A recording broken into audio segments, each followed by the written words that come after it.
My 5-year-old grandson. He looked me right in the eye, with that dead serious face a little one gets when they've got something important to say. And he just blurts out, "Grandma, you're a mean old witch." I gave one of those nervous laughs. You know the kind? I figured it was something from a cartoon, some nonsense he'd seen on TV. But honey, I was dead wrong. Because I was about to find out that someone real close to me had taught him to call me that. And when I finally understood the real reason why, my lord, my whole world just fell apart. I was standing right here in the living room of my house, the house I decorated with so much love over the years, when those words came out of my Isaiah's little mouth. It was his 5th birthday, and I had spent the whole blessed week getting ready. I had red and silver balloons hanging from the ceiling, the kind I blew up myself till I was lightheaded. The table was covered with the crochet tablecloth my mama made, God rest her soul, and right in the middle sat a 2-layer chocolate cake I'd baked the night before. The smell of chocolate still hung in the air, mixed with the perfume of the fresh flowers I'd cut from my garden that morning. But before I go on and tell you what happened on that day that changed everything, let me introduce myself properly and explain how things ever got to such an absurd point. My name is Helen Rose Washington. I'm 61 years old, and I live right here in Atlanta, Georgia, in this very house for more than 32 years now. This house was my late husband Robert's dream. He worked his whole life as a carpenter, and when we finally scraped together enough money for the down payment, he cried. I'll never forget that day. Robert held my hand right out front of this 3-bedroom house, with that front yard that was nothing but dirt and weeds back then, and he told me he was going to turn it into the prettiest place in all of Atlanta for me to raise our boy in. And you best believe he kept that promise. Every shelf in this house, every cabinet, every piece of wood trim was made by his own 2 hands. The big windows in the living room that let the sun pour in every morning, the back porch where we'd have coffee on Sunday mornings, the extra little room he turned into a library because he knew how much I loved to read. Everything, every single inch of this house has Robert's mark on it. I worked my whole life as a nurse over at Emory University Hospital. Night shifts, holidays, weekends, you can imagine. 38 years taking care of sick folks, holding the hands of patients who were passing on, comforting families getting bad news. It was hard work, but it was honest work. And with my nurse's salary and Robert's carpentry, we managed to raise our son, David, right? Give him a good education and put food on the table every single day. David is our only child. I had complications when he was born and couldn't have any more children after that. So he was always our precious boy, you understand? The kind of son you pour all your hopes and dreams into. Robert passed on 7 years ago now, from lung cancer, and ever since then, it's just been me and this house full of memories. But back to that day, Isaiah's birthday. I'd woken up at 6 in the morning, same as I always do, even after retiring. My body's just used to all those years of nursing shifts. I made a pot of strong coffee, just the way Robert liked it, even though he wasn't here to drink it anymore. Some days I just do things on autopilot, forgetting for a few seconds that he's gone. Then I went out to the garden and cut the prettiest flowers. Pink roses, white lilies, those little yellow daisies that grow along the fence. I arranged them all in vases around the living room. I vacuumed 3 times. I cleaned the windows till they sparkled. I dusted every piece of furniture, every picture frame. There's a photo of Isaiah as a baby on the side table, him with that little gummy smile, all chubby and happy. I looked at that picture and thought to myself, any minute now, my grandson will be here, running through this house, filling it up with joy. My heart was just so full of love, so full of expectation. The cake had turned out perfect. 2 layers of chocolate with a fudge filling and a shiny frosting. On top, I'd put those little superhero figures Isaiah loved. I spent $52 on those little things just to see his face light up. I also had the chocolate chip cookies with white chocolate chips that I knew were his favorites. I used to make those cookies every Friday when he was little and spent the weekend with me. He'd eat 4, 5 at a time, in that greedy way little kids have, and then he'd give me a big hug and say, "Grandma, you make the best cookies in the whole wide world." But it had been months since Isaiah had come to spend the weekend here. Months since he'd eaten my cookies. Months since he'd given me one of those hugs. They showed up around 3 in the afternoon. I'd invited them for one, but they were always late. Always. I was used to it by now. I heard the car pull up outside, that black SUV David had bought last year. A Honda CR-V that cost him about $29,500, he told me, just as proud as a peacock. I stood at the door with a smile I'd rehearsed, trying to hide the anxiety I felt every time I was about to see my grandson lately. David got out first. My son. He looked different, thinner, with dark circles under his eyes. His hair, which was always neat and well cut, was a bit of a mess. He looked at me and gave me a smile, but it was a tired smile, you know? The kind a person gives when they're not really happy, but they're trying to pretend. Crystal got out of the passenger side, my daughter-in-law. She was flawless, as always. A tight purple dress, beige high heels, those designer sunglasses that must have cost $175.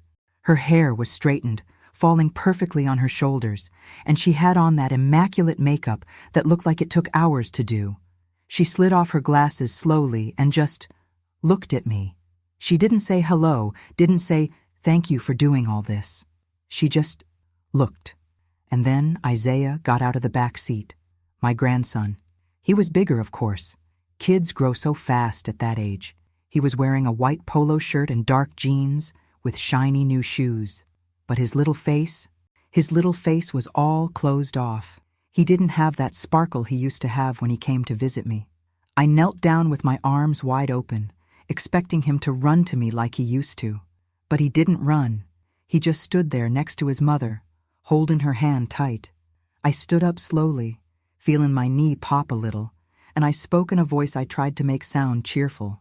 I said I was so happy to see him, that I'd prepared everything with so much love, that his favorite cookies were waiting inside.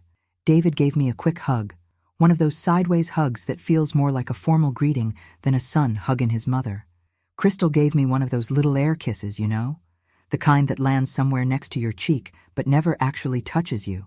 We all went inside. I'd left all the lights on, the whole room set up, the balloons swaying gently in the breeze from the open window. The cake was right in the center of the table, beautiful and inviting. The presents I'd wrapped so carefully were piled up on the side. I'd spent almost $280 on toys I thought Isaiah would love. A Lego set, a remote control car, a few superhero storybooks. That's when it happened. Isaiah stopped in the middle of the living room. He looked around with those big, wide eyes. And then he looked at me, then at his mother, then back at me again. And his little mouth trembled just a bit before he spoke. He asked, in that thin, frightened little kid voice, why my house was so ugly, why everything was so old and dark. He said his house was bright and pretty, but this one looked like an old house from a movie. I felt my heart squeeze tight. I tried to laugh, to make that sound that comes out when you're nervous but want to seem calm. I told him that Grandma liked her house this way, with its wooden furniture, with its history, that everything in here had a special meaning. But he wasn't listening to me. He was looking at his mother as if he was waiting for approval or permission to keep talking. And then it came out. The sentence I will never, ever forget. The sentence that changed absolutely everything. Isaiah said, still looking at Crystal, that his mommy had told him I was a mean old witch, that witches live in old, dark houses, that witches are bad people. The silence that fell in that room was so heavy I couldn't breathe. I just stood there with a basket of bread I'd just picked up from the kitchen still in my hand, trying to process what I had just heard. My grandson, my own flesh and blood, calling me a witch, saying I was a bad person. I looked at David. He had his eyes closed, rubbing his face, that gesture people make when they're exhausted, defeated. He didn't say a word. He didn't even look at me. He just stood there in the corner of the room like he wanted to disappear. Then I looked at Crystal, and what I saw on her face, my Lord. She wasn't surprised. She wasn't shocked. She had this little smirk, almost unnoticeable, at the corner of her mouth, the kind of smile a person has when they're pleased with something. She knelt down to Isaiah's level and said in that sweet, fake voice that he must have misunderstood. She said she'd never called Grandma a witch, that it was absurd, that children make up the craziest things. But as she said those words, her eyes were locked on mine, and they were cold, calculating, like she was daring me to confront her right there, in front of my grandson. I didn't know what to do. My throat was tight. I felt that awful sensation of wanting to cry, but not being able to, because people are watching. I put the bread basket on the table carefully, because my hands were shaken and I didn't want anyone to notice. I tried to save the day. I forced a cheerful voice and said it was all right, that kids say things, that the important thing was to celebrate Isaiah's birthday. I called everyone to sit down, to eat cake, to open presents. But the rest of the afternoon was torture. Isaiah barely spoke to me. When I tried to talk to him, he gave one-word answers. Yes, no, thank you. He didn't even try the cookies I'd made, said he wasn't hungry, but a few minutes later he took a piece of candy Crystal had brought in her purse. David tried to make the party seem normal. He sang happy birthday, clapped, took pictures with his phone, but he wasn't really there, you know? His body was present, but his mind was somewhere else, far away.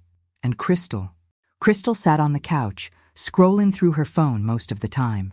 Every now and then, she'd look up and stare at me with an expression I couldn't quite decipher. Sometimes it looked like pity, sometimes contempt, and sometimes it looked like victory. They left before 4:30. They didn't even stay for supper, even though I'd cooked enough food to feed 10 people. David gave some lame excuse about Isaiah being tired, that it had been a long day, that they needed to go. I wrapped up a piece of cake for them to take. Crystal didn't even touch the package, just left it there on the living room table. When they left, I stood at the door watching their car drive away. I waved to Isaiah through the back window, but he didn't wave back. He just stared at me, with that confused look on his little face, like he didn't know whether to be afraid of me or feel sorry for me. I closed the door and leaned against it. And then, alone in that fully decorated house, with the balloons still swaying from the ceiling, with the half-eaten cake on the table, with the presents Isaiah had barely opened, I finally let the tears fall. I cried the way you cry when you're completely alone. No holding back, no hiding. I let my body slide down the door until I was sitting on the cold entryway floor, and I cried, thinking of my grandson calling me a witch. I cried, thinking that someone who was supposed to love my family had planted that poison in an innocent child's mind. But in the middle of all that sadness, in the middle of all that pain, something else started to grow inside me. Anger. Not that hot anger that explodes right away, but that cold, calculated anger that settles in slowly. Because I knew, deep down in my heart, that this hadn't been an accident. This wasn't a misunderstanding. This was deliberate. Someone was trying to turn my grandson against me, and I needed to find out who and why. In the days that followed, I tried calling David several times. He didn't pick up. I sent messages asking if everything was okay, if I'd done something wrong. He'd reply with short, generic texts. Everything's fine, Mom. Just busy with work. We'll talk later. But we never talked later. I tried calling Crystal directly, just once. She answered on the third ring with that cold voice, asking what I wanted. I told her I wanted to understand what happened at the party, that I wanted to talk about Isaiah. She cut me right off mid-sentence and told me there was nothing to talk about, that I was making a mountain out of a molehill, that kids say things and I should just get over it, as if it were that simple, as if my grandson calling me a mean old witch was something I should just swallow and forget. I started to go over all the signs I'd ignored in the past few months, or rather, the past few years. David was always a loving and present son. After his father died, he became even closer to me. He'd call me every day. He'd come for Sunday lunch. He'd bring Isaiah to spend the weekend with me at least twice a month. We'd watch cartoons together. I'd teach Isaiah how to make cookies. We'd go to the park. I'd tell him family stories about his granddaddy. But that started to change.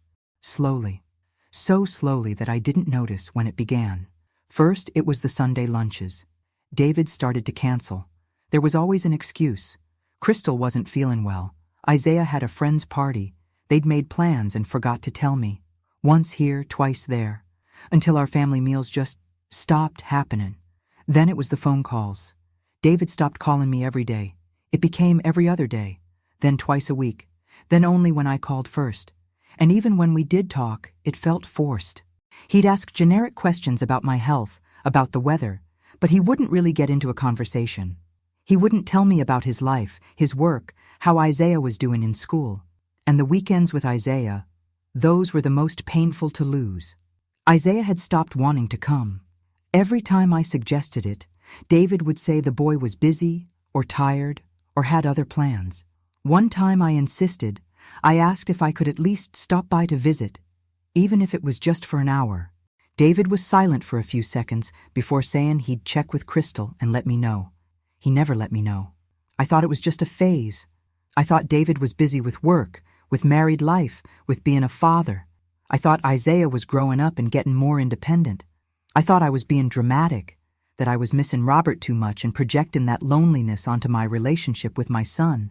But after that birthday, after hearing those words come out of my grandson's mouth, I understood it wasn't a phase, it was something else. Something was very, very wrong. A few days after the birthday, I was at the Publix nearby. It was a Tuesday morning, round about 10 o'clock. I was in the cereal aisle, trying to decide between old-fashioned oats and instant oatmeal, when someone tapped me on the shoulder. It was Mrs. Coleman, my neighbor. She lives 3 houses down from me in that peach-colored house with the hydrangeas out front. We've known each other for over 20 years. She's a sweet, slender white lady, must be in her late 60s, always with her hair perfectly coiffed and wearing a floral dress. Mrs. Coleman looked at me with that face people make when they're dying to tell you some gossip but don't know if they should. She took my hand, pulled me to the side of the aisle, away from other people, and asked if I was all right. I told her everything was normal, that I was fine.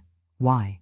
She fiddled with her purse strap, all nervous, before saying she'd seen my son and daughter-in-law the other day. I mentioned they'd come for Isaiah's birthday, but she cut me off and said no, not that day. It was another day, the week before. Mrs. Coleman said she was leaving the beauty salon near the mall and saw Crystal in the parking lot. She was on the phone, pacing back and forth, talking loudly. Mrs. Coleman didn't want to seem nosy, bless her heart, but the parking lot was empty and it was impossible not to overhear. Then she stopped talking and just looked at me, as if she was trying to gauge whether she should continue or not. I told her to tell me, please. Whatever she had heard, I needed to know. Mrs. Coleman took a deep breath and said that Crystal was talking about me, about my house. She had heard Crystal say, clear as day, that old woman isn't leaving that house as long as she's alive, but I've got a plan. I felt my stomach turn over. My hands started to sweat. I asked Mrs. Coleman if she was sure, if she'd heard correctly. She swore she had. She said she was so shocked she almost went over there to say something. But Crystal got in her car real quick and drove off. Mrs. Coleman had been wondering whether to tell me or not, but after seeing me there in the grocery store, all alone, with that tired look on my face, she thought I deserved to know. I thanked her. I tried to act like it was all fine, probably a misunderstanding, that Crystal must have been talking about something else. But inside, I was falling apart. I finished my shopping on autopilot. I don't even remember what I put in the cart. I paid, put the bags in the car, and drove home. And the whole time, those words kept echoing in my head. That old woman isn't leaving that house as long as she's alive, but I've got a plan. A plan. What plan? A plan for what? To get me out of my own house? The house Robert and I built together? The house that holds every memory of our life? The house where I intend to die? I got home and sat at the kitchen table. The same table where Robert and I had coffee every day for 28 years. The same table where David did his homework when he was a boy. The same table where I taught Isaiah to draw when he was 3. And it was in that moment, sitting in that kitchen, bathed in the afternoon sun, that I understood. I understood that this wasn't a coincidence. David pulling away, Isaiah being afraid of me, those words about a witch, and now this, a plan. Someone was trying to get me out of here. Someone wanted my house, and that person was using my own family against me. But who? And how? And how far was this person willing to go? I needed to find out. I couldn't just stand by and wait for things to happen. I couldn't let them steal everything I built, everything Robert left for me, everything that was supposed to be my grandson's inheritance. That night, I didn't sleep a wink. I just laid in bed, staring at the ceiling, going over every conversation, every visit, every strange look from the past few months, trying to piece together a puzzle when I didn't even know what the final picture was supposed to be. The next day, I called David again. He didn't answer. I sent him a text saying I needed to talk to him, that it was important. He replied hours later saying he was busy, that we'd talk over the weekend. But I couldn't wait until the weekend. I needed answers. I needed to understand what was happening to my family. That's when I made a decision that would change everything. I was going to find out the truth, even if it hurt, even if I didn't like what I found. Because if there's one thing 38 years of nursing taught me, it's that ignoring the symptoms doesn't make the disease go away. On the contrary, the disease just gets worse, it spreads until there's no cure left. And I felt, deep down in my heart, that my family was sick, very sick, and I needed to find out what the disease was before it was too late. You know when you have an ache in your body and you keep ignoring it, thinking it'll go away on its own? You take a pill here, a pill there, pretend you don't feel a thing, but the ache keeps on. And then one day you wake up and realize that ache you ignored for months has turned into something much worse. That's exactly how I felt when I started to look back at all those signs I'd let slide. After that conversation with Mrs. Coleman at the grocery store, I couldn't think about anything else. I sat in that kitchen for hours, a cup of cold coffee in my hand, trying to remember everything, every detail, every strange moment I'd pushed aside because I didn't want to admit something was wrong. And the more I thought, the more I realized the signs had started long before I'd imagined, long before. Let me back up a bit so you understand.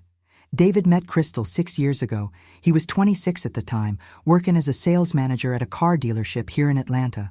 He was making good money, had a nice apartment, a stable life. But he was lonely. None of the girlfriends up to that point had lasted very long. Not because he was a bad man, no. My son has always been a good, hard-working, respectful man.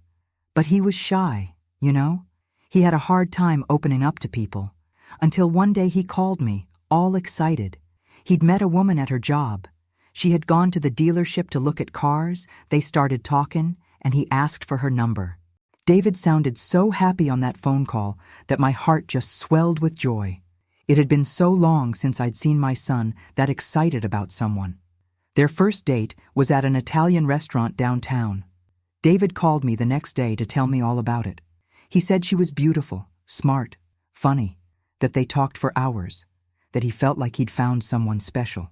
I met Crystal about 3 weeks later. David invited me to dinner at his apartment, said he wanted to introduce me to her. I was nervous, I'll admit. I wanted to make a good impression, wanted her to like me, wanted her to be good for my son. I bought an apple pie, the one David loved since he was little, and drove to his apartment. It was a Wednesday night. I remember it well. I rang the bell, and David opened the door with a huge smile on his face. He gave me a tight hug and pulled me inside. Crystal was in the living room. She stood up from the couch when I came in and, well, I have to admit, she really was pretty. Long, dark hair, a slender body, fair skin, brown eyes. She was wearing a simple but elegant dark green dress, low-heeled shoes. She had that way about her, of someone who knows how to dress well, how to present herself. She greeted me with a smile that showed all her teeth, but somehow didn't reach her eyes. But I didn't pay that any mind at the time. I wanted to like her. I needed to like her, because my son did. The dinner was okay. Nothing extraordinary. We talked about normal things. I asked about her family, and she said she'd grown up in Chattanooga, that her parents divorced when she was a teenager, and she had a younger sister who lived in Texas. She said she worked as an administrative assistant at an insurance company, made enough to get by, nothing special. That's when she started asking questions. About my house, how long I'd lived there, if it was big, if it was just me living there alone now that Robert had passed. At the time, I thought they were normal questions, questions anyone asks when they're getting to know their boyfriend's family. But now, playing that night back in my head, I realized there was something odd in the way she asked. Her eyes lit up in a different way when I talked about the house, like she was calculating something. I told her yes, the house was big. 3 bedrooms, 2.5 baths, a 1-car garage, a yard in the front and back. that Robert had built and renovated a lot of it with his own 2 hands, that the house was worth a good bit of money now since the neighborhood had appreciated so much over the years. Crystal made a comment that seemed innocent at the time, almost caring even. She said it must be hard for me to take care of such a big house all by myself. That at my age, with the arthritis problems a lot of older folks have, it must be a challenge to keep everything tidy and clean. That maybe it would be more comfortable for me to have a smaller, more practical place, where I didn't have to go up and down stairs all the time. David agreed right away, all concerned, asking if I was really managing everything, if I didn't want to hire someone to help with the heavy cleaning. And I just laughed, said I was fine, that I liked my house just the way it was, that it held Robert's memories in every corner, and I'd never want to leave. The subject changed after that, but I remember Crystal was quiet for a few minutes, pushing food around on her plate, with that thoughtful look on her face. In the months that followed, David and Crystal got more serious. He'd call me every week with updates. That they'd gone to the movies, that they'd taken a weekend trip to Helen, Georgia, that he was thinking of introducing her to his friends. I was happy for him, genuinely happy. My son deserved to be loved, deserved to build a family. A year after they started dating, David called me with news. Crystal was pregnant. They hadn't planned it, it just happened, but he was happy. Scared, but happy. He was going to be a father. I cried when he told me. I cried with joy. I was going to be a grandmother. After so long with just me and David, there was finally going to be a child in the family again. A child I could love, care for, teach all the things I taught David when he was little. David and Crystal got married real quick, in a simple ceremony at the courthouse. Just a few close friends and me. Crystal was about 4 months along already, her little belly starting to show. She wore a simple white dress, David a navy blue suit. I took pictures, hugged them both, wished them all the happiness in the world. I offered for them to live with me for a while until they could get on their feet financially. The house had plenty of room, but Crystal refused before David could even answer. She said, in that polite but firm tone, that they preferred to have their own space to start their married life independently, that it was important for them to build their own story. I understood, or at least I thought I did. Young folks want privacy, want to do things their own way. It's normal. Isaiah was born on a February day, 8 pounds and 1 ounce, cried a lot, healthy, perfect. I was in the hospital waiting room when David came out to give the news. He was crying. My son, this 33-year-old man, was standing there crying like a baby, saying he'd just watched his son be born. I went into the room after they let me. Crystal was in the bed, tired, sweaty hair stuck to her forehead. But she was holding that tiny baby in her arms so carefully, and when she looked at me and said I could hold my grandson, I felt my heart explode with love. I took that tiny little being in my arms. His little eyes were closed, his mouth making a little pout. He had David's beautiful olive skin tone. His little fingers were grabbing at the air, and I swore right then and there, in that moment, that I would do everything in my power to protect that child, to give him everything I couldn't give David, to be the best grandmother in the world. The first few years were wonderful. Crystal let me visit whenever I wanted. I'd go to their apartment 3-4 times a week. I'd bring food, help with the baby, give him baths, change his diapers, rock him to sleep. Isaiah was a calm baby, slept well, ate well. He was a blessing. When Isaiah turned 2, David and Crystal bought a house, a new house in a subdivision near Marietta. 3 bedrooms, small yard, that modern style that's in fashion now. They took out a mortgage, a 30-year loan. David was so proud.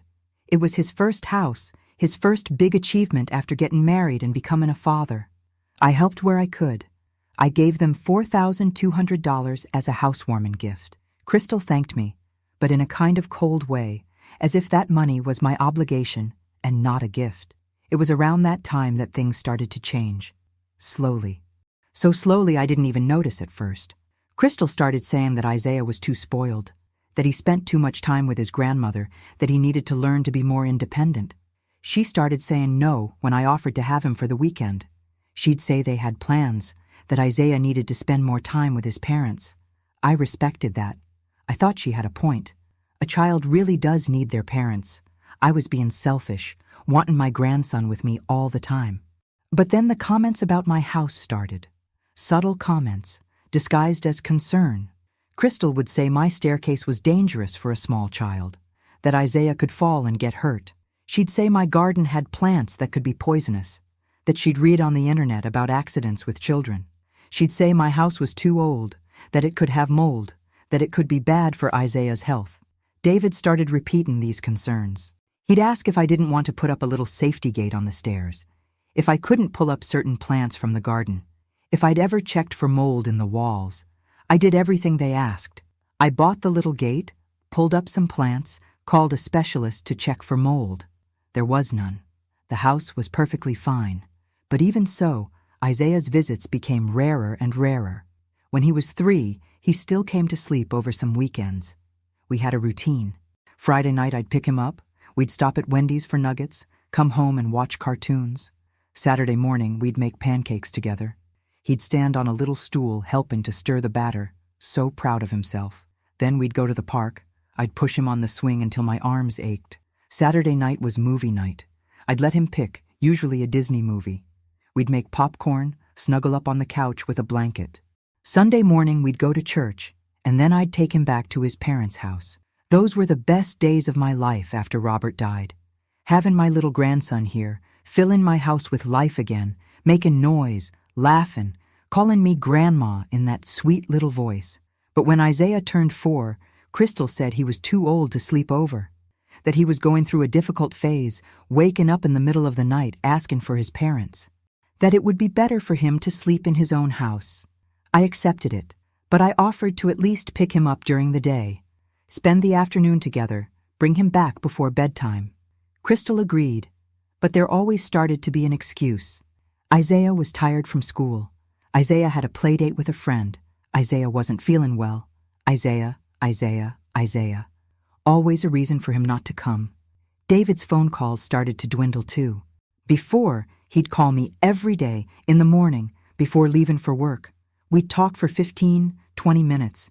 He'd tell me about his day. I'd tell him about my routine. We'd talk about Isaiah. But the calls got shorter. 10 minutes, 5 minutes, until they just became text messages. Good morning, Mom. Everything okay over there? Automatic replies, no warmth, no life. The Sunday family lunches stopped completely. Before, David, Crystal, and Isaiah would come for lunch every week. I'd make those big lunches, with roasted chicken, rice, beans, potatoes, salad, the kind of meal that takes hours to prepare. The table would be full. The house would be full of conversation, of laughter. But then Crystal started saying she was on a diet, that my food was too heavy, too greasy, that she was trying to eat healthier, that she didn't want Isaiah getting used to such rich food. As if the food I'd made my whole life, the food that nourished my husband for 28 years, that raised my son strong and healthy, was poison. Sundays turned into just David and Isaiah. Crystal would stay home, saying she had things to do, housework, whatever. But even when it was just the two of them, something was different. David would be on his phone the whole time. When it rang, he'd get up and answer outside. He'd come back with a tense, closed-off look. And Isaiah, my sweet grandson, started acting strange with me, quieter, less affectionate. Before, he'd run to me when he arrived, give me those tight hugs that almost knocked me over. But that stopped. He'd greet me from a distance. He'd accept my hug, but not hug back.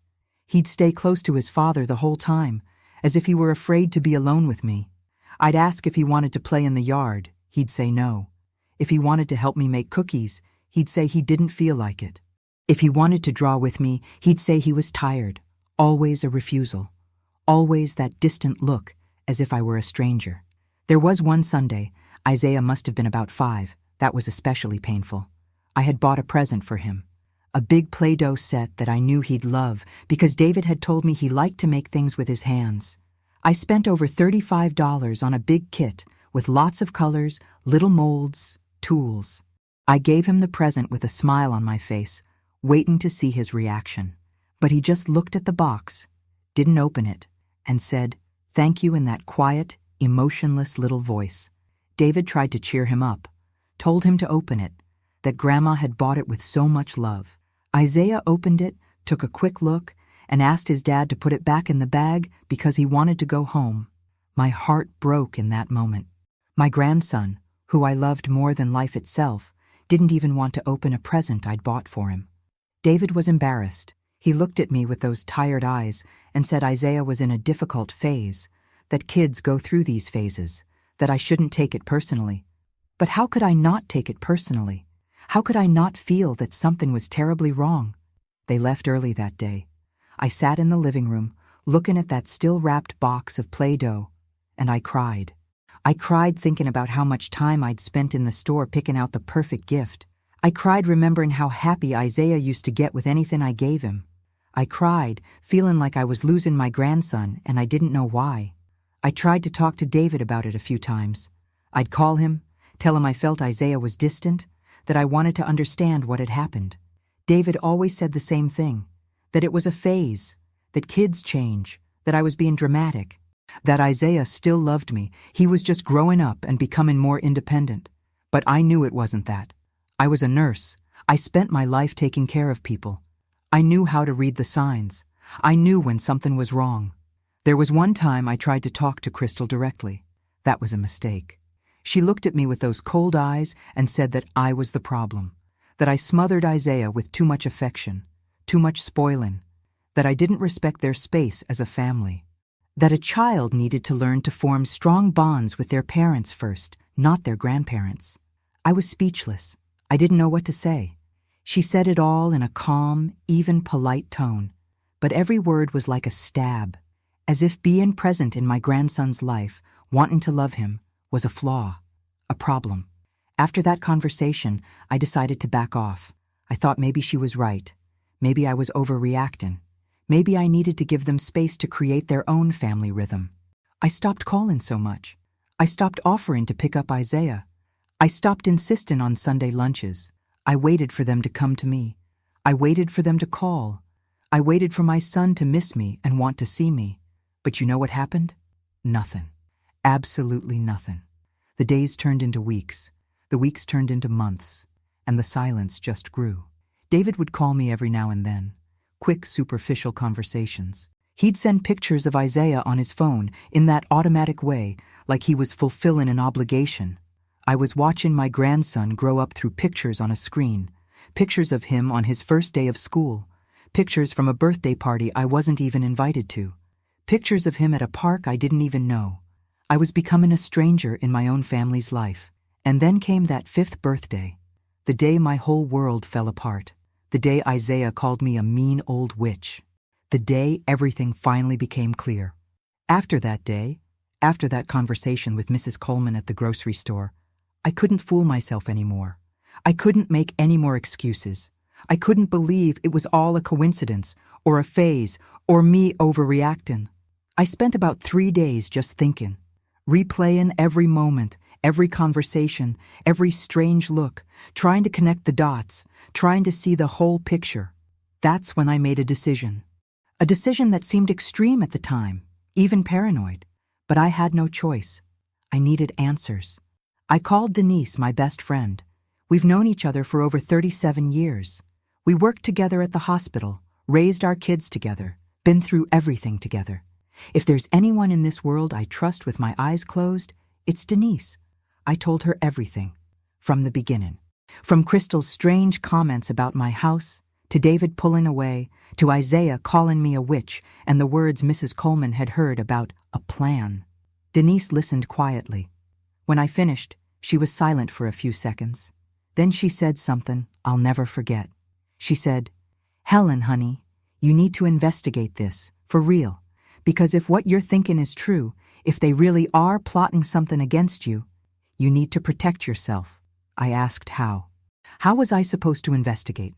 It's not like I could just go up to David or Crystal and ask if they were planning to rob me. That's when Denise suggested something I had never considered. She said I should hire a private investigator, one of those professionals who does this kind of work, who investigates people's lives, uncovers secrets, follows trails. I was shocked by the idea. Investigating my own son? My daughter-in-law? It felt wrong. It felt like a betrayal. It felt like something a paranoid person does. But then Denise reminded me of something.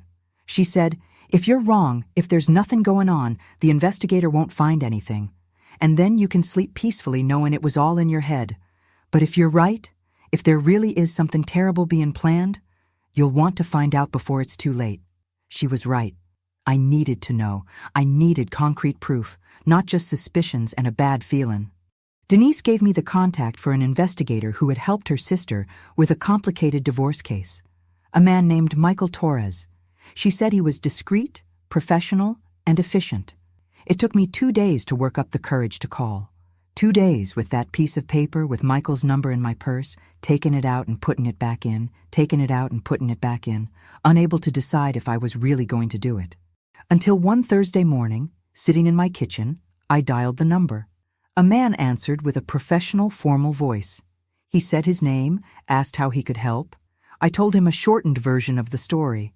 I said I was concerned about some strange situations involving my family, that I needed to find out if my suspicions had any basis.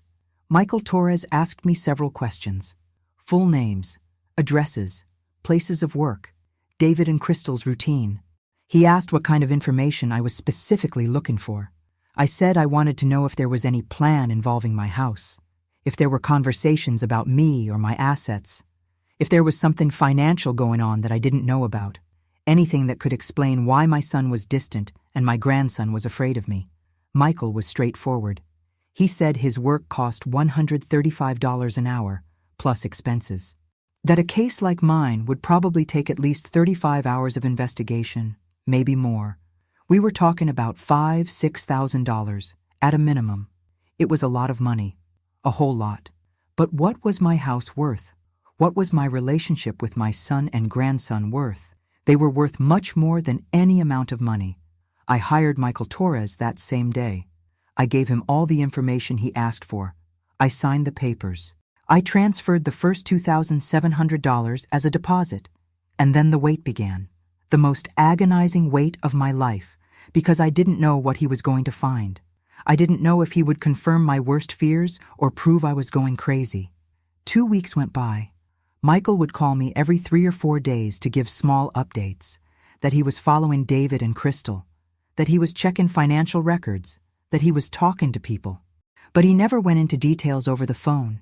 He said he preferred to meet in person when he had something concrete. In those 2 weeks, I could barely sleep, barely eat. I just sat at home, looking out the window, waiting for the phone to ring, imagining what he was discovering, wondering if I'd done the right thing or if I was destroying my family with paranoia. Until one Thursday, late at night, my phone rang. It was Michael. He said, with that serious voice that made my heart race, "Mrs. Washington, we need to talk. Tomorrow, 2 o'clock in the afternoon, at my office. And bring a friend or someone you trust with you. You're going to need support."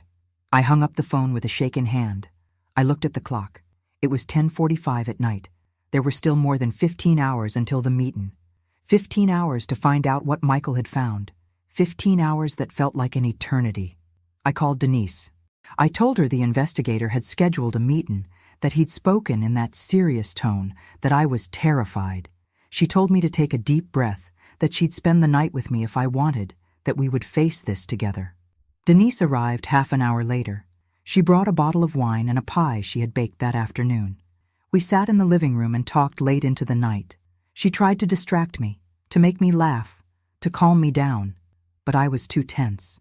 My mind wouldn't stop running through scenarios. What if it was something terrible? What if David was involved in something illegal? What if Crystal was some kind of con artist? What if they really were planning something against me? I managed to sleep for about 3 hours at most. I woke up with the sun coming through the bedroom window, my whole body aching from tension. Denise was already awake downstairs, making coffee. We had coffee in silence. I couldn't eat a thing. My stomach was in knots. At 2:15, Denise drove me to Michael Torres's office. The office was in a commercial building in downtown Atlanta, 3rd floor.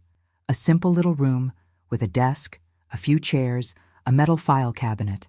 There were some diplomas on the wall, a few pictures of solved cases with the faces blurred out. Michael met us at the door. He was an Asian man in his 50s, with gray-in hair at the temples, thin-rimmed glasses, simple business attire. He had a thick folder under his arm. We sat down. Denise held my hand. Michael opened the folder slowly and looked at me with an expression I knew well from my years working at the hospital. It was the expression of someone about to give bad news. And then he started to talk. And what he said, my God, what he said was worse than I ever could have imagined. Much worse. Before I tell you what the investigator discovered, I need to back up just a little. Because there was an important moment that happened between Isaiah's birthday and me hiring Michael Torres. A moment that made me realize the situation was much more serious than I thought. It was at the school, Isaiah's school. A few days after the birthday, my phone rang on a Thursday morning. It was a number I didn't recognize. I answered hesitantly, thinking it was a telemarketer, some annoying sales call. But it was a woman. She introduced herself as Mrs. Harper, Isaiah's kindergarten teacher. Her voice was soft, professional, but it had a tone of concern that put me on high alert right away. She asked if I was Isaiah Jenkins's grandmother. I confirmed I was. Then she said she needed to talk to me about a situation that had happened at school and that she thought it was important for me to know. She asked if I could come in that afternoon to talk in person. My heart started to race. I asked if Isaiah was okay, if he'd been hurt, if something serious had happened. She reassured me that he was physically fine, but there was a behavioral and emotional issue she needed to discuss with me. I arranged to go at 2:30 that afternoon. I spent the whole morning on edge, imagining what it could be. Had Isaiah fought with a classmate? Had he done something wrong? Had he told her something about the family? The school was over in Marietta, in one of those low buildings painted with cheerful colors with a huge playground outside. I arrived 15 minutes early. I sat in the parking lot taking deep breaths, trying to calm myself down. I went into the front office and said I had a meeting with Mrs. Harper. The secretary, a young woman with round glasses, showed me the way to the classroom. Mrs. Harper met me at the door.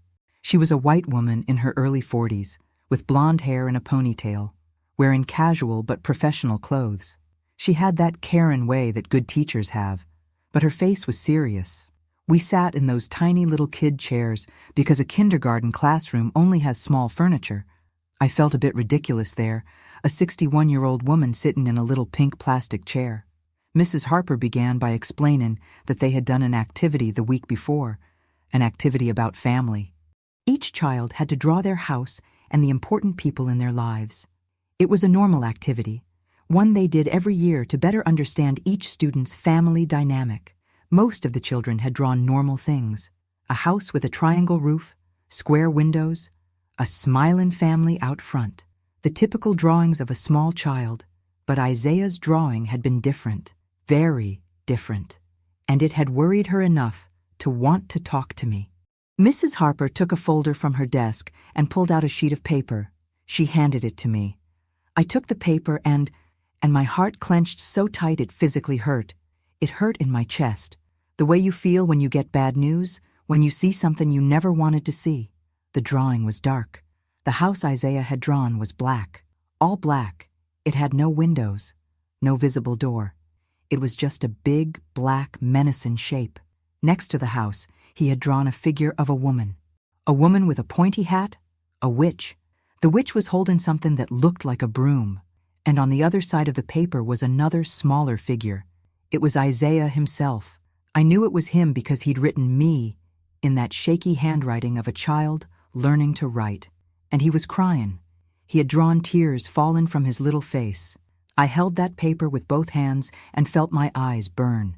My grandson had drawn me as a mean old witch. He had drawn my house as a dark, scary place. He had drawn himself crying. Mrs. Harper waited for me to process it before she started talking. She explained that when she saw the drawing, she'd called Isaiah over to talk. She asked about the drawing, about that black house, about the witch. And you know what my grandson said? He told the teacher that was the witch grandma's house, that he was afraid of grandma, that grandma lived in an ugly house where mean old witches live, that he didn't like going there because he was afraid grandma would hurt him. Mrs. Harper said those words carefully, slowly, watching my reaction. I was holding that paper so tight my hands were shaking. Tears started falling into my lap. I couldn't hold them back. The teacher offered me a tissue. She waited for me to compose myself a bit. Then she asked if there was any situation at home she should know about, any conflict, anything that might be making Isaiah confused or scared. I didn't know what to say. I told her, my voice breaking, about the birthday, about Isaiah calling me a witch, about how I'd noticed he was distant from me, but I didn't understand why, that I'd never done anything to make him afraid of me, that I loved that little boy more than anything in this world. Mrs. Harper listened attentively. Then she said something that changed everything. She said that in her 12 years of experience as a teacher, she'd seen many cases of children developing irrational fears of people, and that in most of those cases, those fears had been planted by someone, an adult who, consciously or unconsciously, was saying things that made the child afraid. She asked about Isaiah's parents, what their relationship with me was like, if there was any tension. That's when I let it all out. I told her about Crystal, about the comments on my house, about how David had pulled away, about the sentence Mrs. Coleman had overheard about a plan. I told her everything that had been stuck inside me for weeks.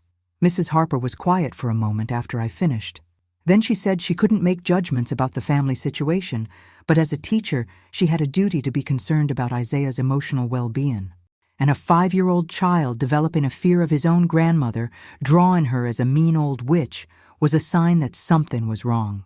She said she was going to document it, that she would talk to the parents at the next parent-teacher conference, and that if I wanted, she could recommend that Isaiah have a few sessions with the school psychologist. I thanked her. I asked if I could keep the drawing. She made a copy for herself and gave me the original. I left that school holding that piece of paper like it was evidence in a courtroom, because that's exactly what it was. It was proof that something very wrong was happening to my grandson, that someone was putting horrible things in his head about me. When I got home, I put the drawing on the kitchen table and just stared at it for hours. Stared at that black house, at that witch, at that little boy crying. And it was in that moment that I realized this wasn't just about me anymore. It wasn't just about my house or my relationship with David. It was about an innocent child being psychologically manipulated, a child being taught to be afraid of his own grandmother. And that was something I could not let stand. No matter how much it hurt, no matter how hard it was, I had to find out what was happening and protect my grandson. It was after that I called Denise. It was after that I decided to hire the investigator, because it wasn't just a suspicion anymore. It was concrete. It was real. My grandson was being harmed, and I was going to do whatever it took to find out who was behind it and make the madness stop. And now, back in Michael Torres's office, with Denise holding my hand, with that thick folder on the table, I was finally going to find out the truth. Michael started by explaining that he had spent 10 days investigating, that he had followed David and Crystal at different times, that he had checked public records, that he had hired people to do some specific investigations, and what he discovered was far beyond a simple matter of family estrangement. He opened the folder and started pulling out papers, documents, photos, screenshots of messages. The first thing he showed me were Crystal's financial records. Michael had managed to access public information from court cases. Apparently, Crystal had been sued 3 years ago by a credit card company. She owed $11,800 at the time and hadn't paid. The case had been settled, but it showed a pattern of poor financial management. But that wasn't all. Michael had discovered, through a contact he had at a bank, that Crystal currently had 5 credit cards, all maxed out, or nearly. Her total debt was $72,400. $72,400. I was floored. How? How does a person rack up a debt like that? And did David know about this? Michael said that from what he'd found, David didn't know. Crystal kept these cards secret. She had the bills sent to a P.O. box, not their house. She paid the minimum each month, or sometimes not even that, letting the debt grow with interest. But what was she spending all this money on? Michael pulled more photos from the folder. Photos that one of his assistants had taken while following Crystal. Her going into designer clothing stores. Her coming out with bags from Prada, Coach, Burberry. Her at expensive beauty salons. Her at spas. Her at fancy restaurants. Crystal was living a lifestyle she couldn't afford, and she was accumulating huge debts to maintain it. Denise squeezed my hand tighter. I was trying to process this information. So that was it? Crystal wanted my house because she needed money to pay off debts? It was just greed? But Michael said there was more, much more. He pulled out another series of photos. Photos that made my stomach churn. They were pictures of Crystal with a man who wasn't David. They were at a coffee shop, then at a movie theater, then entering a cheap motel on the outskirts of Atlanta. Michael explained that this man's name was Trevor Hayes. He was 36 years old and worked as a freelance financial consultant, or at least that's what he claimed to be. In reality, Trevor had a rather shady history. He had been investigated a few times for questionable financial schemes, but had never been formally charged with anything. Crystal and Trevor had started their affair about 8 months ago. They met at least twice a week, usually during times when David was at work and Isaiah was at school. I felt a rage building in my chest. So my daughter-in-law was cheating on my son, spending money she didn't have, racking up debts, and on top of it all, trying to deceive me? But Michael wasn't finished. He said the most disturbing part was yet to come. He told us that David had found an old tablet at home that Crystal used to use. Turns out she had never logged out of her cloud account on that thing. So even though she deleted the messages from her phone, they were all still right there on that table. Michael printed out some of these messages and placed them in front of me. I started to read, and with every line, I felt my body go cold. They were messages between Crystal and Trevor from about 4 months ago. She was complaining to him that I would never sell the house, that I was too stubborn, and then she said she was working on a different angle, that she was going to make David believe I was getting senile, that I was starting to forget things, becoming a danger to myself living alone. Her idea was to convince my son to put me in a nursing home, and then they would sell my house and take the money. But the worst part was right after. She wrote something that made me sick to my stomach. She wrote, "I'm making Isaiah afraid of her. A scared kid doesn't want to visit his grandma." I stopped reading. I couldn't go on.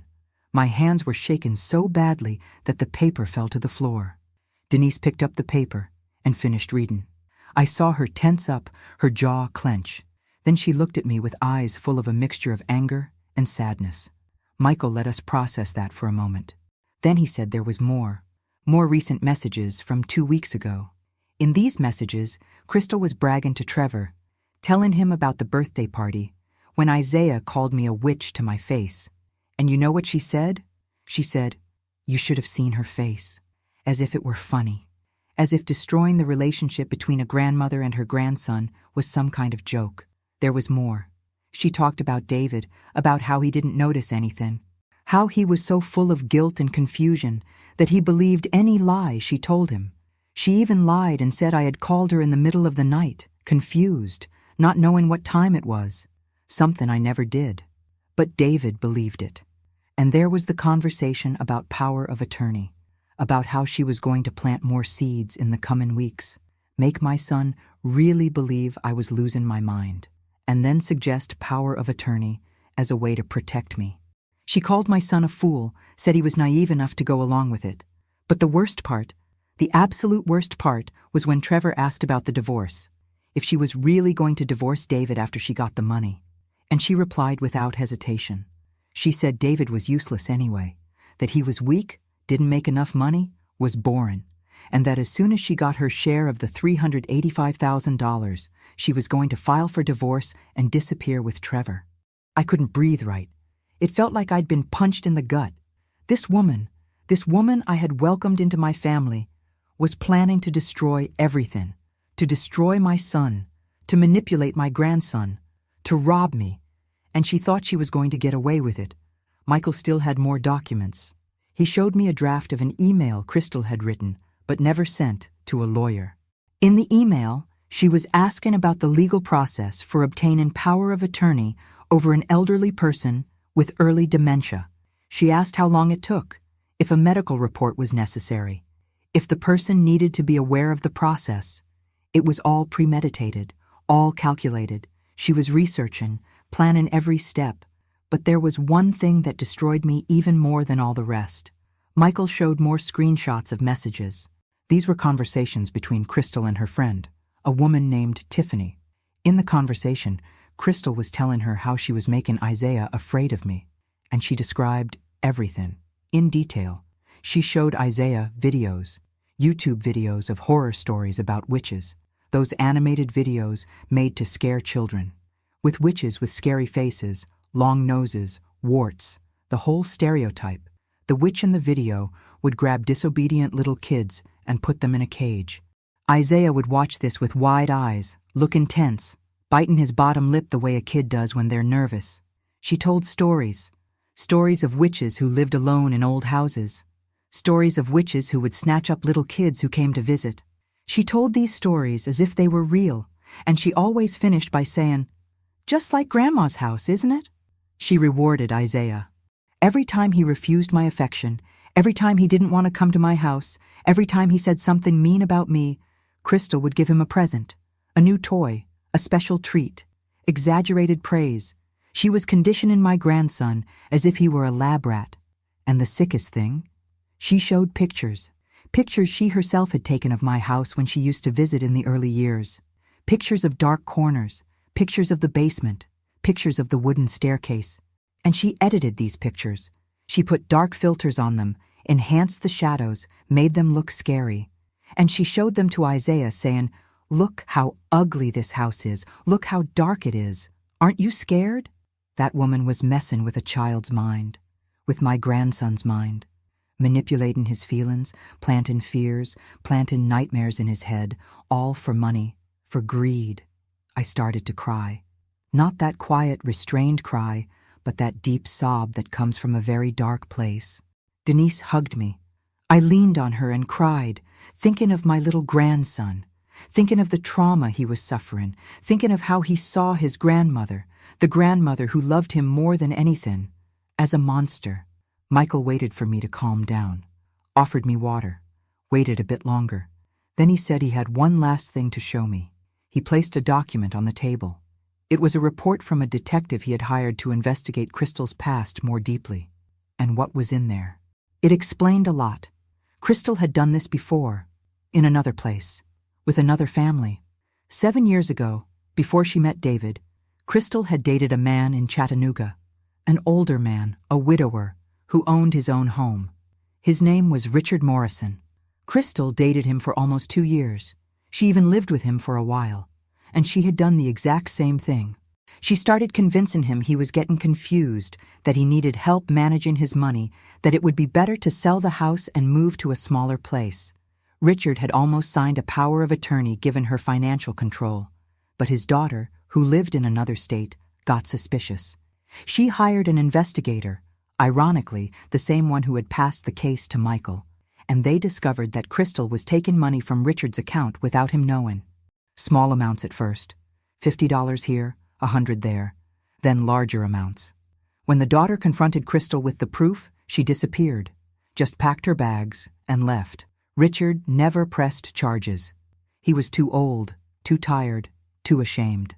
He passed away 2 years later, but it was all documented, all recorded in the previous investigator's report.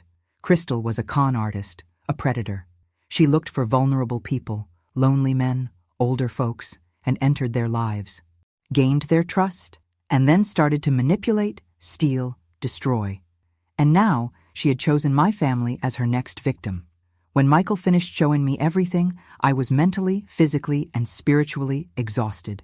Denise asked what I could do with this information, if I could sue Crystal, if I could use this to protect David and Isaiah. Michael explained that some of the evidence had been obtained in ways that might not be admissible in court. The text messages, for example, had been accessed in a technically illegal way. But he said that didn't really matter.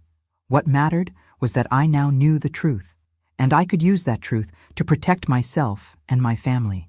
He suggested I find a lawyer specializing in family law, that I show all of this to David so he could see with his own eyes who the woman he had married was, and that I document everything, every interaction with Crystal, every visit from Isaiah, every strange thing that happened. Michael said he would continue monitoring the situation for a few more weeks, at no extra charge, because he had become genuinely concerned about the case. He gave me his personal cell number and told me to call him any time if something urgent happened. Denise took me back home. On the way, She tried to console me, but there wasn't much to say. The truth was too ugly to be prettied up with nice words. When I got home, I sat at the kitchen table with that folder of evidence, and I started to plan. Because now I knew. I knew what was happening. I knew who was behind it. I even knew the extent of their plan, and I was not going to let it happen. I was not going to let that woman destroy my son. I was not going to let her continue to traumatize my grandson. And I certainly was not going to let her steal the house that Robert built with so much love. But I had to be smart, strategic. I couldn't just march up to David and throw all this in his face. He loved that woman, or thought he did. And people in love don't think logically. I needed a plan, a solid plan. A plan that would protect my family and ensure that Crystal paid for everything she was doing. And above all, I needed to save Isaiah. I needed to reverse the psychological damage that was being done to him. I needed to make my grandson understand that his grandma wasn't a mean old witch. She was someone who loved him unconditionally. I stayed up all night thinking, planning, taking notes, making a list of people who could help me, lawyers, therapists, trusted friends. And when the sun started to rise, I looked out the kitchen window at the garden Robert had planted, at the birds beginning to sing, at the golden light illuminating everything, and I made a promise to myself, to Robert, wherever he was, to Isaiah, who so desperately needed protection. I promised that I would not give up. I would not let evil win. I would not let that woman destroy my family, not if it was the last thing I ever did. After that day at Michael Torres's office, I spent about 3 days practically motionless, just processing, trying to decide what my next step would be. That evidence was tucked away in a thick folder that I hid in the back of my closet, under some old sheets I knew no one would touch. Every now and then, I'd go in there and open that folder. I'd look at the photos, reread the messages, trying to believe that all of it was real, that the woman I had welcomed into my family was doing all this. Denise called me every day, asking how I was, if I needed anything, if I'd decided what to do yet. And I always gave her the same answer, I don't know yet, because I really didn't know. How do you face a situation like this? How do you go to your own son and say, David, your wife is a con artist who's cheating on you, stealing from you, manipulating your child, and planning to kick me out of my house to steal my inheritance? It was too heavy, too painful. But I knew I couldn't just stand still forever. Every day that passed was another day of Isaiah being traumatized, another day of Crystal planting lies in David's head, another day of her getting closer to what she wanted. So I made the first decision. I had to talk to David, alone, without Crystal around. I had to tell him everything, show him the proof, and pray to God he would believe me. I called David on a Monday morning. He answered on the third ring, with that voice of someone who just woke up even though it was already 10 o'clock.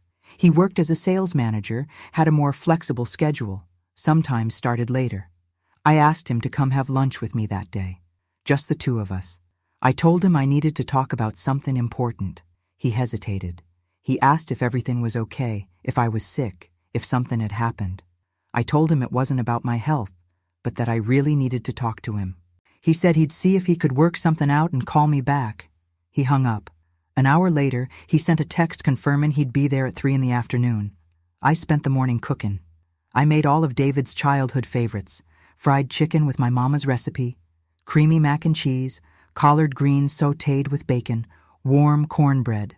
I'll admit it was part of my strategy. Good food always made David more relaxed, more open to talking. I tidied up the whole house. I mopped, vacuumed, made everything sparkle. I wanted him to walk in and see that there was nothing wrong with me, that I wasn't confused or senile or losing my mind like Crystal was trying to make him believe. At 3:15, I heard his car pull up. My heart started beating faster. I took a deep breath. I asked Robert, wherever he was, for the strength to do this right. David came through the front door. He was wearing black pants and a white shirt. His hair was combed, but his face was so tired. Deep, dark circles under his eyes, lifeless skin. He looked like he'd aged 5 years in just a few months. He gave me a quick, formal hug. He asked what I'd cooked because the smell was wonderful. I made a point of showing him everything, serving his plate, making him comfortable at the table. We ate in silence for the first few minutes. That uncomfortable silence when two people know there's a serious conversation coming, but nobody wants to be the first to start. It was David who broke the silence. He asked what I wanted to talk about. If something was wrong, if I needed money, if the house needed repairs. I told him it was none of that.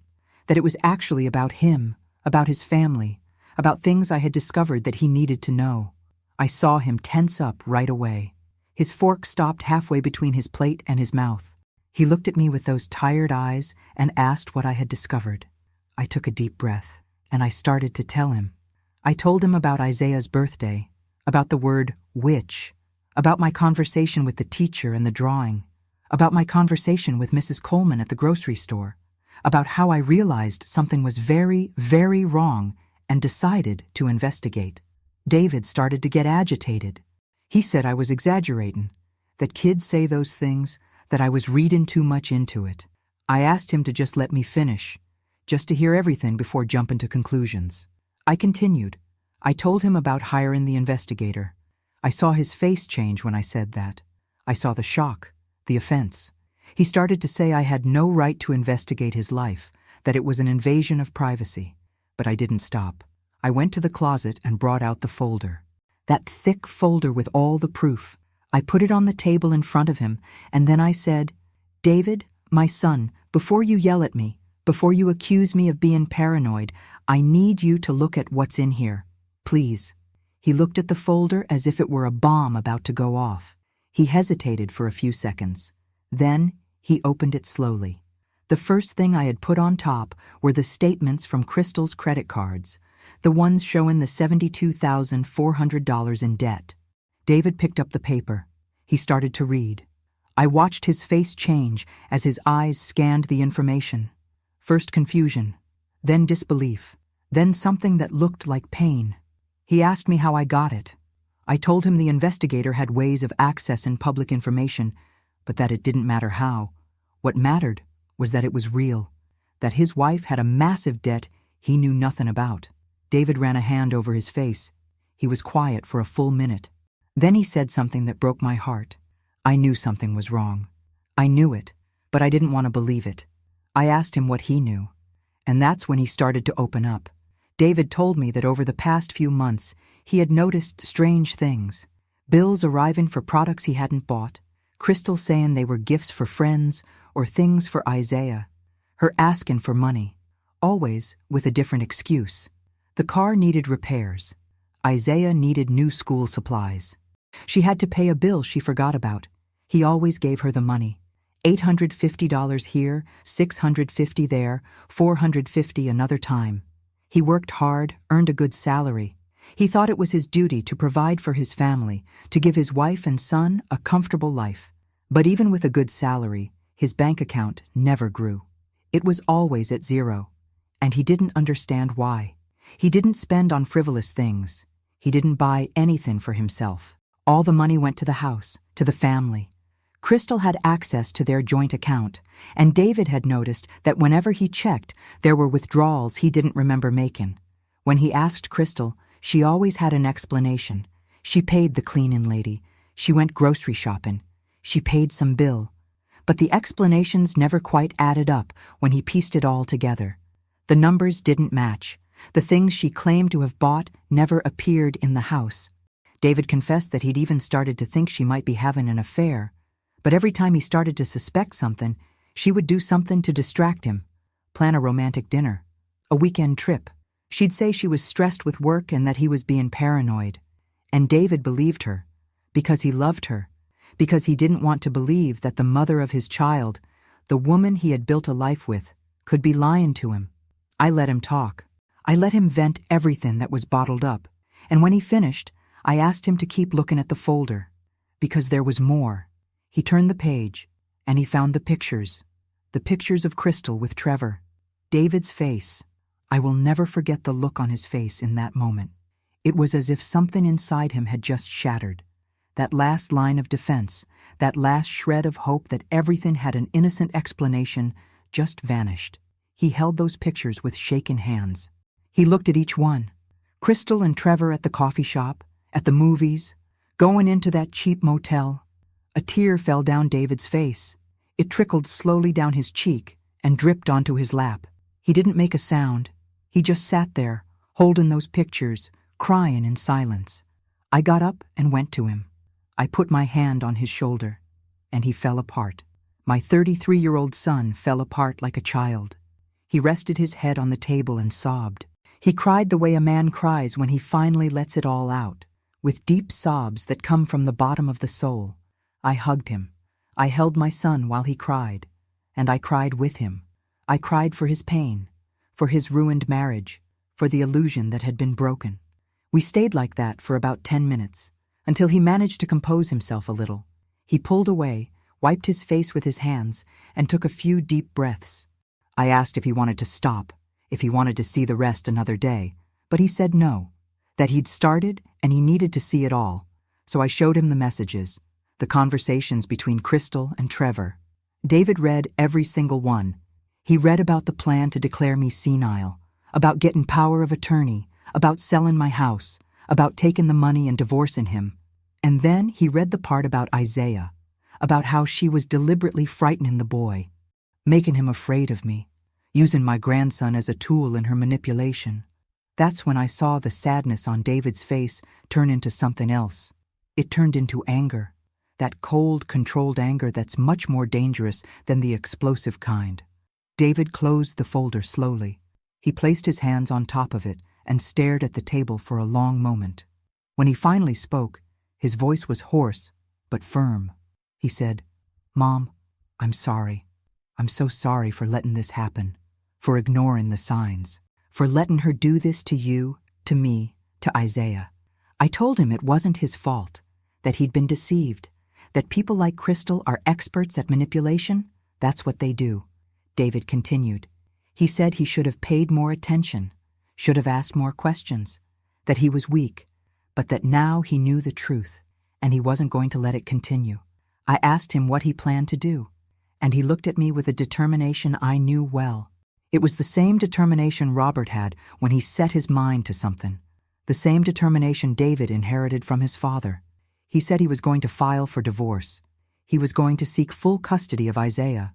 He was going to expose everything Crystal had done, and he was going to make sure she paid for every lie, every manipulation, every tear she caused. But I asked him to wait, to think it through. Because if he went home that day and confronted Crystal without a plan, without a strategy, she could get ahead of him. She could hide evidence. She could make up more lies. She could even try to turn the tables on us. David wanted to argue. He said he couldn't stand another day living with that woman, knowing what he knew now. But I asked him to trust me. I told him we needed to be smart. We needed a solid plan before we acted. He resisted a little, but he eventually agreed. Because he also wanted to do things right. He wanted to ensure he would get custody of Isaiah, that he would protect his son from more trauma. That's when I suggested we seek professional help, a lawyer specializing in family law, someone who could guide us on the best steps to take. David agreed. He said he knew a good lawyer through a coworker, a woman named Angela Brooks. She had a reputation for being excellent in complex divorce and custody cases. I also suggested we find a therapist for Isaiah, someone specializing in childhood trauma and parental alienation, because my grandson was going to need professional help to recover from what was being done to him. David agreed to everything, and then we started to plan. We decided that David would pretend he knew nothing for now. He would continue living with Crystal as if everything were normal, but he would start documenting everything. Every lie she told, every suspicious expense, every strange behavior. He would also start quietly separating his assets, open a new account that only he had access to, start transferring small amounts of money, keep important documents somewhere outside the house, and I would keep a low profile. I would act as if I knew nothing. I would continue to be the distant grandmother, the old lady who might be getting senile, exactly as Crystal wanted me to be. Because the safer she felt, the more confident she was in her plan, the more careless she would become, and the more evidence we could gather against her. David stayed with me until almost 6 p.m. We talked about everything, about the past, about how he met Crystal, about how he had been so blind. He told me things I didn't know, How Crystal had insisted on meeting his family early in the relationship. How she asked so many questions about us, about our lives, about our assets and properties. How she became particularly interested when she found out about my house and how much it was worth. At the time, he didn't think it was strange. He thought it was just natural interest in getting to know her boyfriend's family. But now, looking back with this new information, he saw it for what it was. It was research.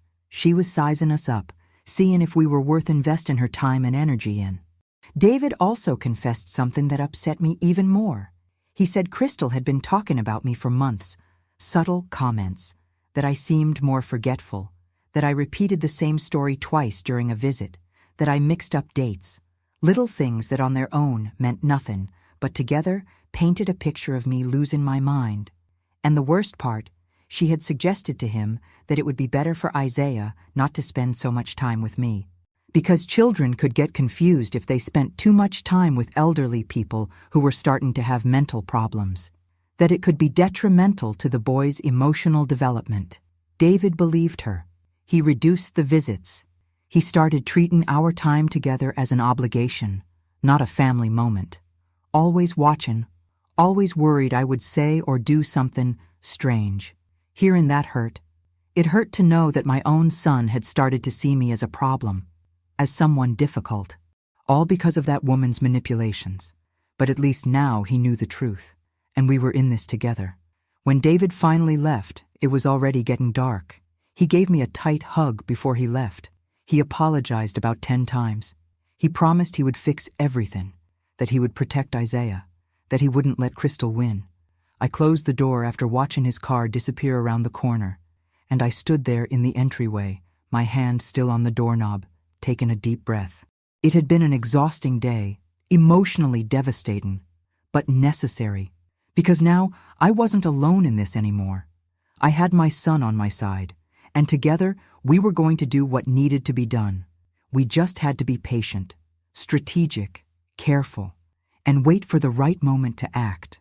The days that followed that conversation with David were the hardest of my life, because now I knew the whole truth, but I had to pretend I didn't. I had to keep living as if nothing had changed, as if my world hadn't been completely turned upside down. David called me every day, sometimes 2-3 times a day, usually early in the morning before leaving for work while Crystal was still sleeping, or during his lunch break when he'd leave the office and sit in his car. Quick, whispered conversations where he'd update me on what was happening. The first thing he did was schedule a consultation with that lawyer, Angela Brooks. Her office was in downtown Atlanta in one of those tall glass buildings. David got an appointment for a week later. He invited me to go with him, said it would be important for me to be there to tell my side of the story too. While we waited for the meeting with the lawyer, David started doing what we had planned. He opened a new account at a different bank without Crystal's knowledge. He started transferring small amounts every month. Not too much, so she wouldn't notice money was missing, but enough for him to start building a reserve. He also started making copies of important documents: Isaiah's birth certificate, the car titles, the house papers, tax returns from the last few years, anything that could be useful in a divorce proceeding. He kept these copies at his office in a locked drawer that only he had the key to, and most importantly, he started documenting everything. Absolutely everything. He bought a small notebook and started writing things down. Every time Crystal asked for money, he wrote it down. Date, time, amount, the excuse she gave. Every time he caught her in a lie, he wrote it down. Every time she did something strange with Isaiah, he wrote it down. One of the things he told me that just broke my heart was about how Crystal was really making Isaiah afraid of me. David started paying attention, now that he knew what to look for. And he saw it. He told me about one night, about 4 days after our talk. He had gotten home from work and found Crystal and Isaiah in the living room, watching something on a tablet. When he got closer, he realized it was a YouTube video, one of those animated horror story videos for kids. It had a witch with a scary face, a long nose, warts, the whole stereotype. The witch in the video was catching little kids and putting them in a cage. Isaiah was watching with wide eyes, all tense, biting his bottom lip the way a child does when they're nervous. David asked Crystal why she was letting Isaiah watch that it was too scary for a 5-year-old. And you know what she said? She said, in that sweet, innocent voice, that Isaiah had asked for it, that he was in a phase of liking scary stories, that it was normal. She had read on the internet that it was part of a child's development to explore fears through stories. David didn't argue at the time, but he wrote it down. He wrote down the date, the time, the video they were watching. He wrote down Isaiah's reaction, and there was more. A few days later, David overheard a conversation between Crystal and Isaiah. He was in their bedroom, changing clothes after work, and he heard voices coming from the boys' room. The door was ajar. He went over there quietly and listened. Crystal was telling Isaiah a story about a witch who lived in an old house. The witch was evil and liked to scare little children who came to visit. David heard Crystal describe the house, and the description was exactly of my house. The creaky wooden stairs, the cream-colored curtains, the old furniture, the garden with flowers. And then Crystal asked Isaiah if he remembered a house like that, if he remembered visiting a house that looked like the one in the story. Isaiah was quiet for a moment. Then he said, in that small voice, that yes, Grandma's house was like that. And Crystal said, "It is, isn't it? That's why you get scared there. It's a witch's house." David told me this over the phone, his voice shaken with rage. He said it was the hardest thing he'd ever had to do, to just stand there, listening to that, and not be able to do anything. Not to burst into the room and scream at Crystal. Not to grab Isaiah and explain that none of it was true. But he knew he couldn't. Not yet. We needed everything documented. We needed the solid plan. Because if he acted on impulse, he could ruin everything. So he just wrote it down. He wrote down the date, what he had heard, every detail, to use later, when the time was right. Meanwhile, I was doing my part. I continued with my normal life. I took care of the house. I went to the grocery store. I talked to the neighbors. I didn't call David like I used to. I waited for him to call me. I no longer offered to pick up Isaiah. I didn't insist on visits. I made myself seem distant, forgetful, a tired old lady who was accepting the family's distance. Because I knew Crystal was watching. She probably asked David if I had called, if I had said anything strange, if I was showing signs. And David had to be able to say no, that I was fine, that I was just keeping to myself. It was hard, so hard. Because every fiber of my being wanted to pick up the phone, call David, and scream that we needed to act now, that every day was too long, that my grandson was suffering, and I couldn't stand by any longer. But I held back. I took a deep breath. I counted to 10, and I waited. Denise came to visit almost every day. She'd bring food, we'd have tea on the porch, we'd make small talk, but when she was sure no one was around, she'd ask how it was going. If David was managing to do what he needed to. If I was holding up, I'd say yes, that it was difficult, but I was holding up, because I had no choice. The day of the lawyers' meeting arrived. It was a Friday morning, 9:30. David picked me up. Crystal thought he had a work meeting. He lied to her, saying it was with an important client who scheduled at the last minute. Angela Brooks's office was on the 12th floor of a downtown building. A spacious room with large windows overlooking the city. There was a dark wood desk, bookshelves filled with law books, diplomas on the wall. It was a serious, professional office. Angela Brooks was a black woman in her 30s, short curly hair, gold-rimmed glasses, a well-tailored gray suit. She had a presence, you know? The kind of presence that makes you feel like you're in the hands of someone competent. We sat down. She offered coffee, which I accepted because my mouth was dry with nerves. Then she picked up a pen and a notepad and told us to start from the beginning, to tell her everything, to leave nothing out, because the more information she had, the better she could help. David started. He told her about his marriage to Crystal, about the strange behavior in recent months, about the debts he discovered, about her affair with Trevor, about the recovered messages. Angela listened and took notes.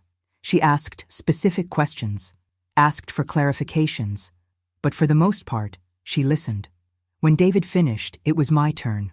I told her about the gradual estrangement, about Isaiah's birthday and the word witch, about the conversation with the teacher and the drawing, about hiring the private investigator, about all the evidence that was uncovered. Angela continued taking notes. When I finished, She was silent for a few minutes, reread in what she had written. Then she took off her glasses, placed them on the desk, and looked at us with that serious expression. She said the case was complex, but that we had a good chance. The evidence was strong. The fact that everything was documented was excellent. The private investigator gave it credibility, and Crystal's behavior with Isaiah was especially serious. But she was also clear about the challenges. She said Crystal would probably fight, that she would deny everything, that she would try to turn the tables, maybe claim that David was abusive, or that I was a manipulative grandmother, that divorce cases involving child custody are always complicated and painful. Angela explained that the first step would be for David to file for divorce. Along with the divorce petition, he would request sole custody of Isaiah, alleging that the mother was causing psychological harm to the child through manipulation and parental alienation. She said we needed a few more things to strengthen the case. We needed a therapist's report on Isaiah's emotional state.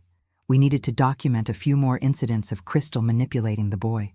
And it would be good if David could get more financial proof of her debts and unauthorized spending. She also mentioned that I could file a separate lawsuit against Crystal, a lawsuit for parental alienation, since I was the direct victim of this manipulation. But she suggested we wait to see how the divorce proceedings unfolded first. David asked how long the whole process would take. Angela was honest. She said it could take months, maybe even more than a year, that the legal system isn't fast, that even with all the evidence, there would be hearings, negotiations, possible appeals.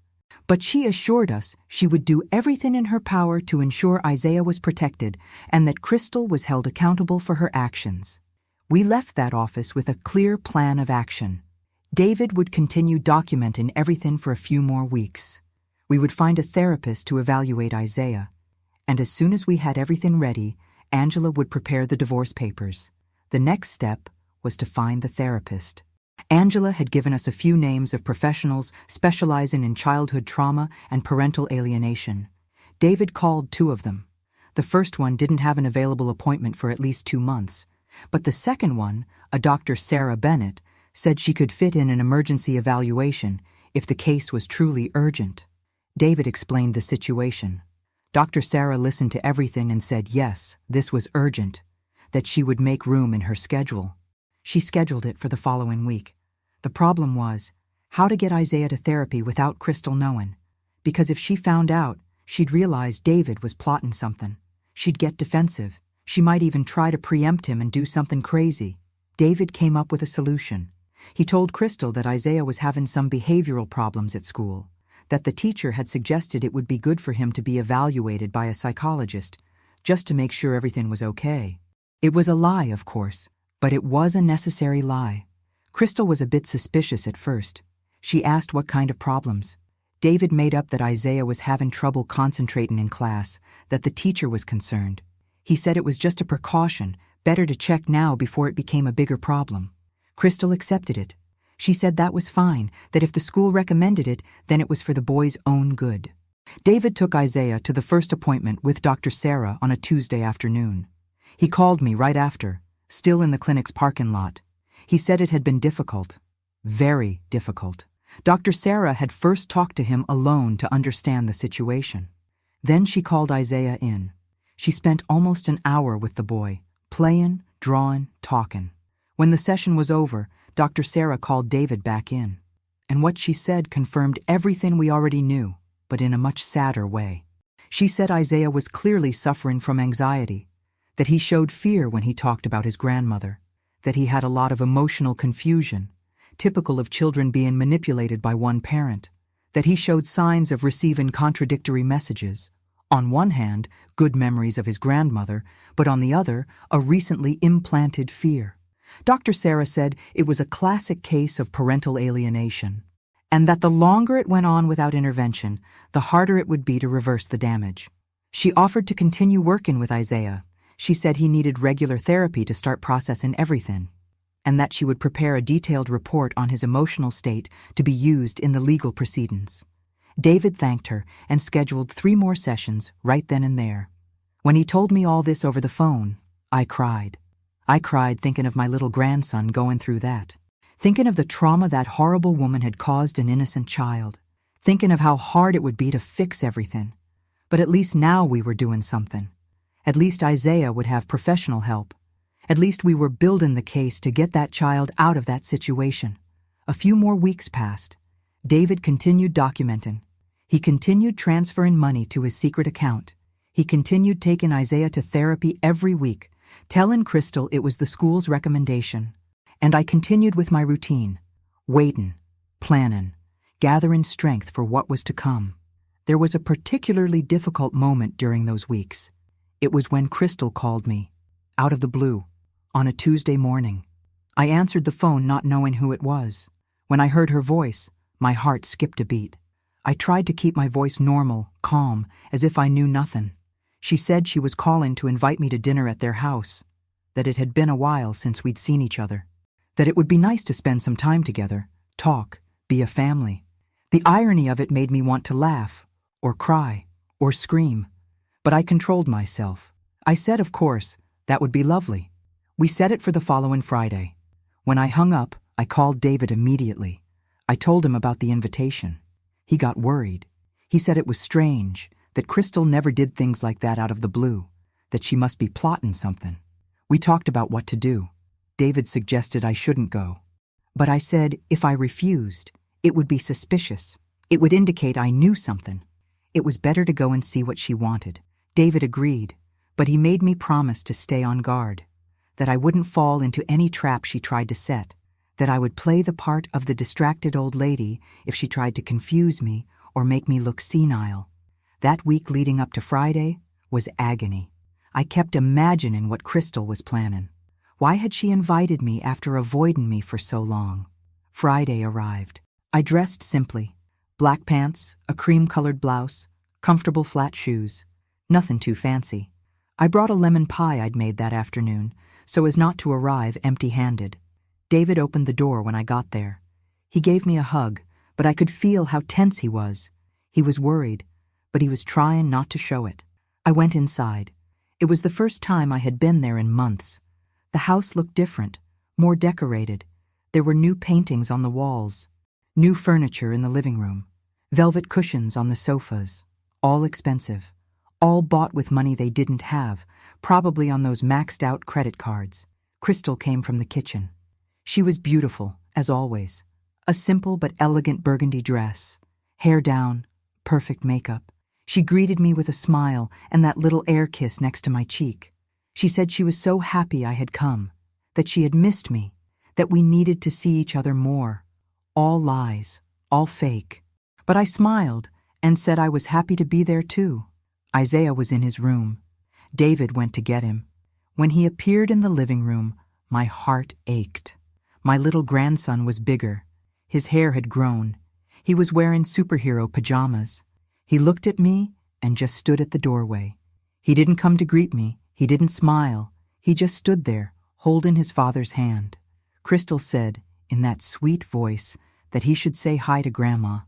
Isaiah said a quiet, hi, almost inaudible. I replied, trying not to show how much it was hurting me. The dinner was strange, very strange. Crystal kept asking questions. She asked how I was, how the house was, if I was managing to take care of everything on my own, if I wasn't getting too tired, if I hadn't thought about simplifying my life, maybe moving to a smaller place. I answered everything calmly. I said I was fine. The house was great. I had help with the heavy cleaning. I had no plans to move, but I could see she was fishing, trying to get me to say something that indicated I was having difficulties, that I was forgetful, that I needed help. She told a story during dinner, a story about a neighbor of hers who was elderly and had started forgetting things, that she had left the stove on and almost caused a fire, that the family decided it was better for her to move to an assisted living facility where she would have people looking after her all the time. While she told the story, she watched me. She watched my reaction, to see if I would identify with the story, if I would say something like, oh, I forget things sometimes too, that she could use against me later. But I didn't take the bait. I just said it was sad when people get too old to take care of themselves. But that, thank God, I was still fine, still lucid, still healthy. I saw a flicker of frustration cross her face, but she hid it quickly. She smiled and changed the subject. After dinner, Crystal suggested we have coffee in the living room. David was washing dishes in the kitchen. Isaiah had gone back to his room. It was just the two of us, and that's when she said what she really wanted to say. She started by saying she was worried about me, that I was getting older, that taking care of a big house alone wasn't safe, that if I fell down the stairs or hurt myself in the garden, there was no one around to help. She said she had seen some ads for retirement communities, beautiful, safe places with activities with other people my age, that I could make friends, live a better life, and then she dropped it. And look, Helen, you could sell your house and use the money to live comfortably for the rest of your life. No worries, no stress. It would be great. I looked at her, at this woman who was so shamelessly trying to manipulate me. And I had to use every ounce of self-control not to throw everything in her face right then and there, not to tell her I knew everything, the debts, the lover, the plan to rob me. But I controlled myself. I took a deep breath, and I said, in that tired little old lady voice I'd been practicing, that I would think about it, that it was an idea, that maybe in the future I would consider it. I saw her eyes light up. She thought she had succeeded, that she had planted the seed, that I was warming up to the idea. Foolish woman. She had no idea that I knew, no idea that every word she said was being used against her, no idea that her day of reckoning was coming. I left an hour later. David walked me to the car. Before I got in, he squeezed my hand tightly. He didn't say anything. He didn't have to. We understood each other in that look. I drove home thinking about everything, thinking about how cynical that woman was, how she had the audacity to sit in front of me and try to convince me to sell my house while she was cheating on my son, stealing from him, and traumatizing my grandson. But I also thought that she had made a mistake that night. She had shown her hand. She had revealed what she wanted. And now we had one more confirmation of her plan, one more piece of evidence of what she was doing. When I got home, I called David. He was alone in the car. He'd left with the excuse of going to buy milk. We talked about the dinner, about what Crystal said, and that's when David told me something that changed everything. He said, "Mom, I think it's time. We have enough documentation. We have the proof. We have the therapist working with Isaiah. Angela said we can file for divorce when we're ready. And I can't take it anymore. I can't take another day living with this woman. I can't watch what she's doing to Isaiah." I understood. I was exhausted too. I couldn't wait any longer. I asked him when he wanted to do it, and his answer surprised me. He said, "Thanksgiving, in 3 weeks. I want to do it on Thanksgiving." I asked why that day specifically, and what he explained was brilliant. He said Crystal always insisted on hosting Thanksgiving. It was important to her. It was when she showed off, showed everyone what a good wife and mother she was. She'd invite friends, co-workers, make a big production of it. But this year, David was going to suggest we have Thanksgiving at my house. He would tell Crystal it would be a way to include me, since I was alone, that it would be nice to have the family together. And he knew she would agree, because she would see it as an opportunity, another chance to make me look confused, senile, in front of other people. But in reality, it would be something else. It would be the day David would confront her, in the middle of dinner, in front of whoever she had invited, with all the proof. It would be her downfall, public, humiliating, devastating, and there would be no escape. Those 3 weeks until Thanksgiving were the longest of my life. Every day felt like 48 hours. Every hour felt like 200 minutes. Time just dragged as we prepared for what was to come. David did exactly as he'd planned. On the Sunday after that strange dinner, he mentioned to Crystal, as if the idea had just occurred to him, that it would be nice to have Thanksgiving at his mom's house this year, that I was alone, that it would be good to get the family together, that the house was big, with plenty of room for everyone. He called me right after to tell me her reaction. He said she hesitated for a few seconds, clearly surprised by the suggestion, but then she agreed. She even said she thought it was a wonderful idea, that she could invite a few people, have a big celebration, that she would help organize everything. David knew why she agreed so quickly. For her, it was the perfect opportunity. A party at my house with lots of people, more witnesses to see if I made any mistakes, if I seemed confused, if I showed signs of senility. She probably thought it would be another step in her plan to make me look incompetent. She had no idea what was really waiting for her. In the following days, Crystal called me a few times to talk about Thanksgiving. All polite, all helpful, asking what I wanted to do, suggesting dishes, offering to help with the preparations, saying she would bring a few things already made so it wouldn't be too much work for me. I agreed to everything. I played the part of the grandmother who wanted to make things nice but was also a bit overwhelmed. I let her think she was in control, that she was organizing everything, while behind the scenes, David and I were planning something completely different. David was in constant contact with Angela Brooks during those weeks. They talked almost every day about the details of the confrontation. Angela wanted to make sure everything would be done right, that we wouldn't make any mistakes that could jeopardize the legal case later.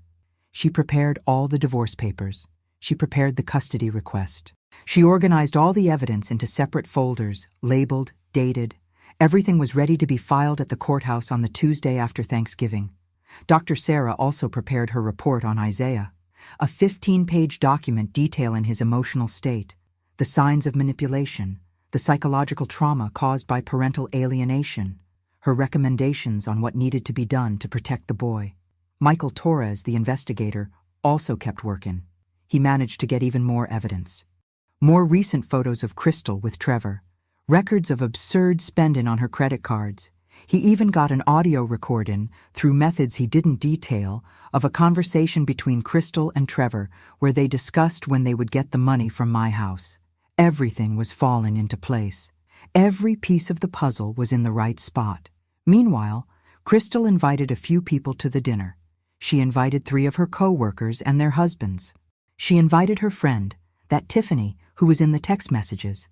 And she even invited Trevor, disguised as a family friend who was spending the holiday alone, and she offered for him to join us. The audacity of that woman knew no bounds. Bringing her lover to Thanksgiving at her mother-in-law's house, in front of her husband, thinking nobody knew a thing. David almost backed out when he found out she had invited Trevor.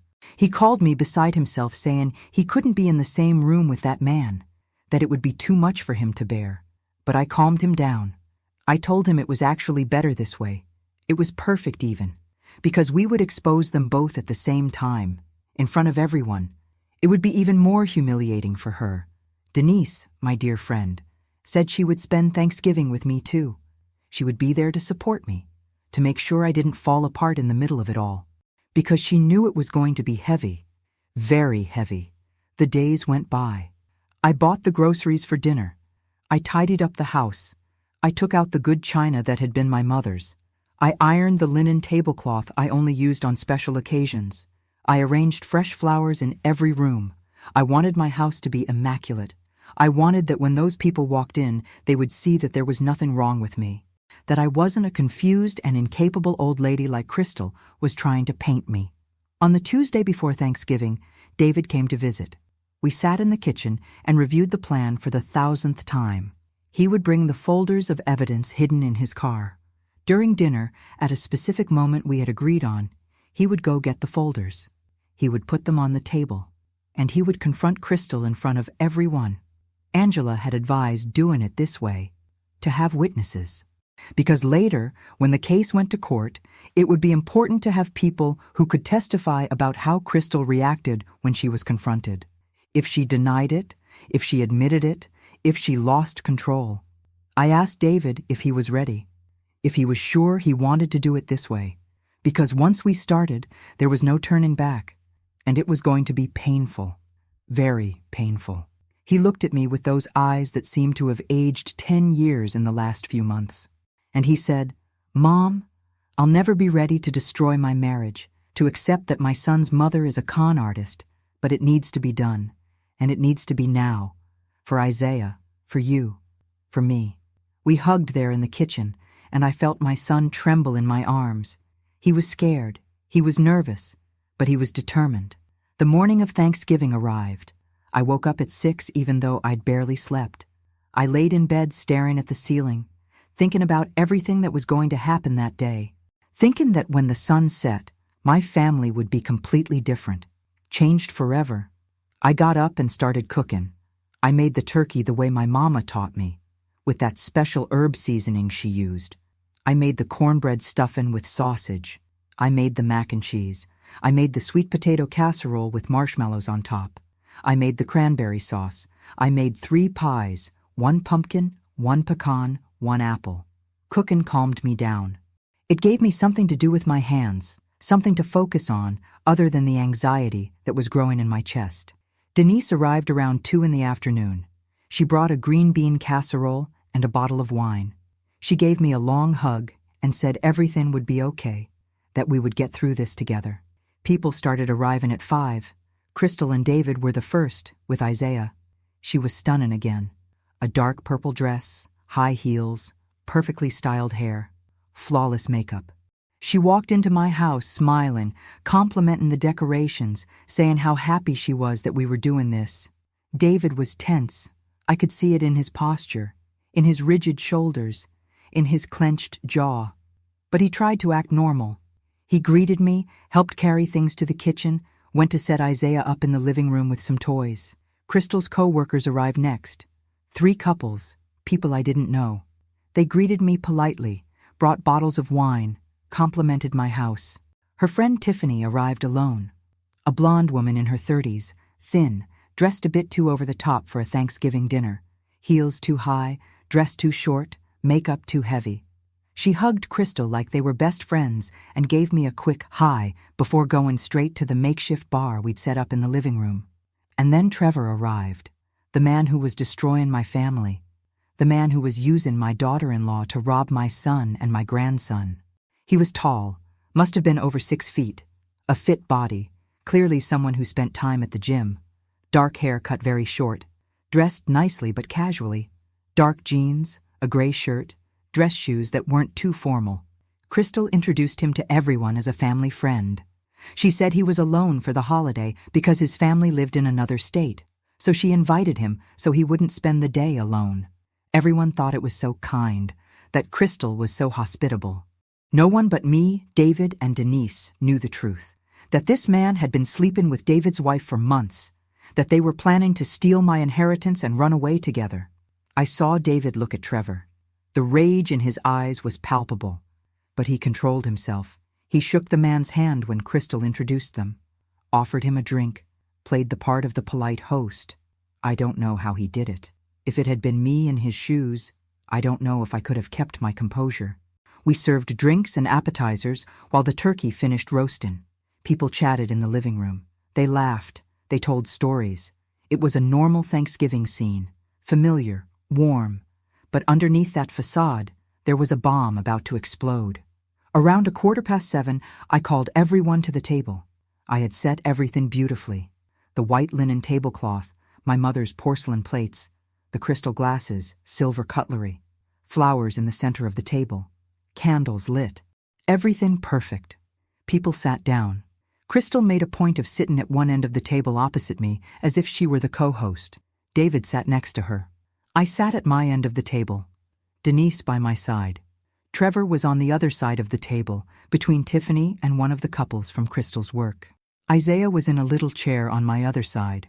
I started serving the food. I passed the plates, the platters, the bowls. Everyone complimenting, saying how beautiful everything was, how delicious it smelled. Crystal was radiant, talking to everyone, laughing loudly, telling stories. She was in her element, being the center of attention, thinking everything was under control, until David stood up. He had arranged with me that he would do it during dinner, before dessert. He would wait until everyone was well-fed, relaxed. Then he would make his move. David tapped his glass lightly with a knife. That little sound people make when they're about to give a toast or make an announcement. Everyone stopped eating and looked at him. He was standing at the head of the table. His hands were shaken slightly, but his voice was firm when he began to speak.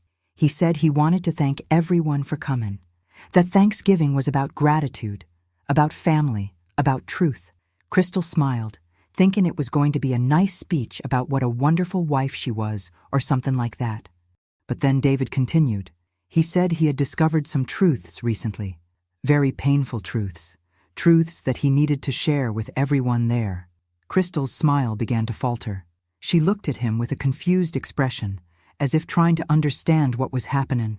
David said he was going to get something from the car. He asked everyone to continue eating, that he'd be back in a minute. The silence that fell over that table was uncomfortable. People looked at each other, not understanding. Crystal looked at me, and I saw a spark of suspicion in her eyes, as if she were beginning to realize that something was wrong. David came back carrying 2 thick folders, the same folders I had seen at the investigator's office, the ones that held all the proof of what Crystal had done. He placed the folders on the table, right in the center, between the plates of food, between the glasses of wine, right where everyone could see them. And then he looked at Crystal. He looked right into her eyes, and he said a sentence I will never forget. He said, "Crystal, I want a divorce." The silence that fell on that table was so heavy you could hear the wall clock ticking the seconds away. Each tick sounded like an eternity. Crystal was completely frozen. Everyone's forks stopped in midair. Wine glasses were suspended halfway to their mouths. No one breathed. No one moved. It was as if time had frozen in that exact moment. I looked at the faces around the table. Crystal's co-workers were shocked, confused, clearly not understanding what was happening. Tiffany had dropped her napkin in her lap and was staring from Crystal to David and back again.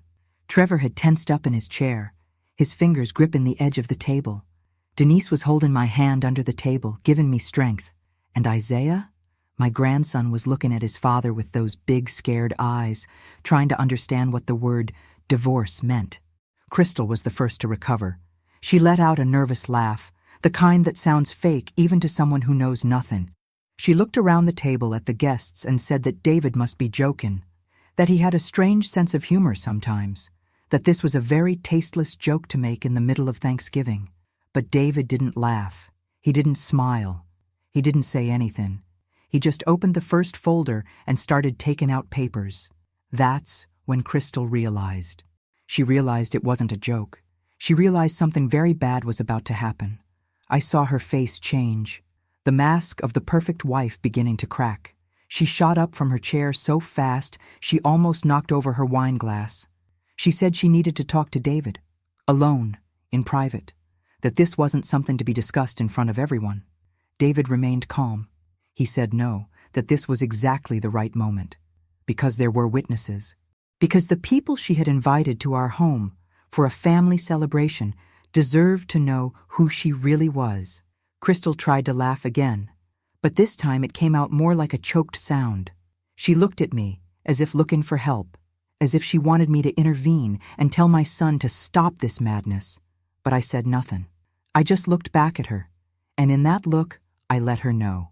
I let her know that I knew, that we knew everything. I saw the exact moment it dawned on her. I saw the color drain from her face. I saw her swallow hard. I saw her hands begin to shake. David placed the first document on the table.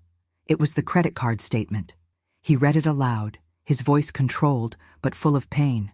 He said that his wife had $72,400 in debt that he knew nothing about, that she had hidden it from him for years, that she spent money she didn't have on things she didn't need while he worked hard to support the family.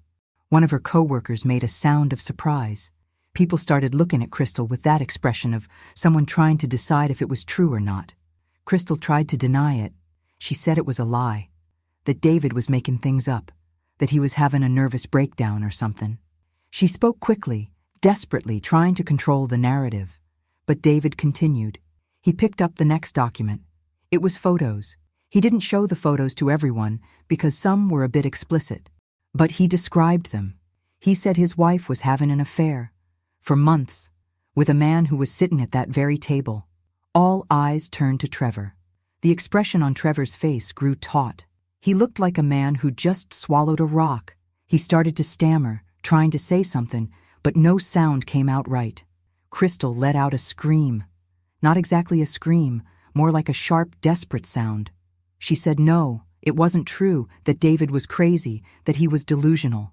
But David picked up his phone, and he played an audio file.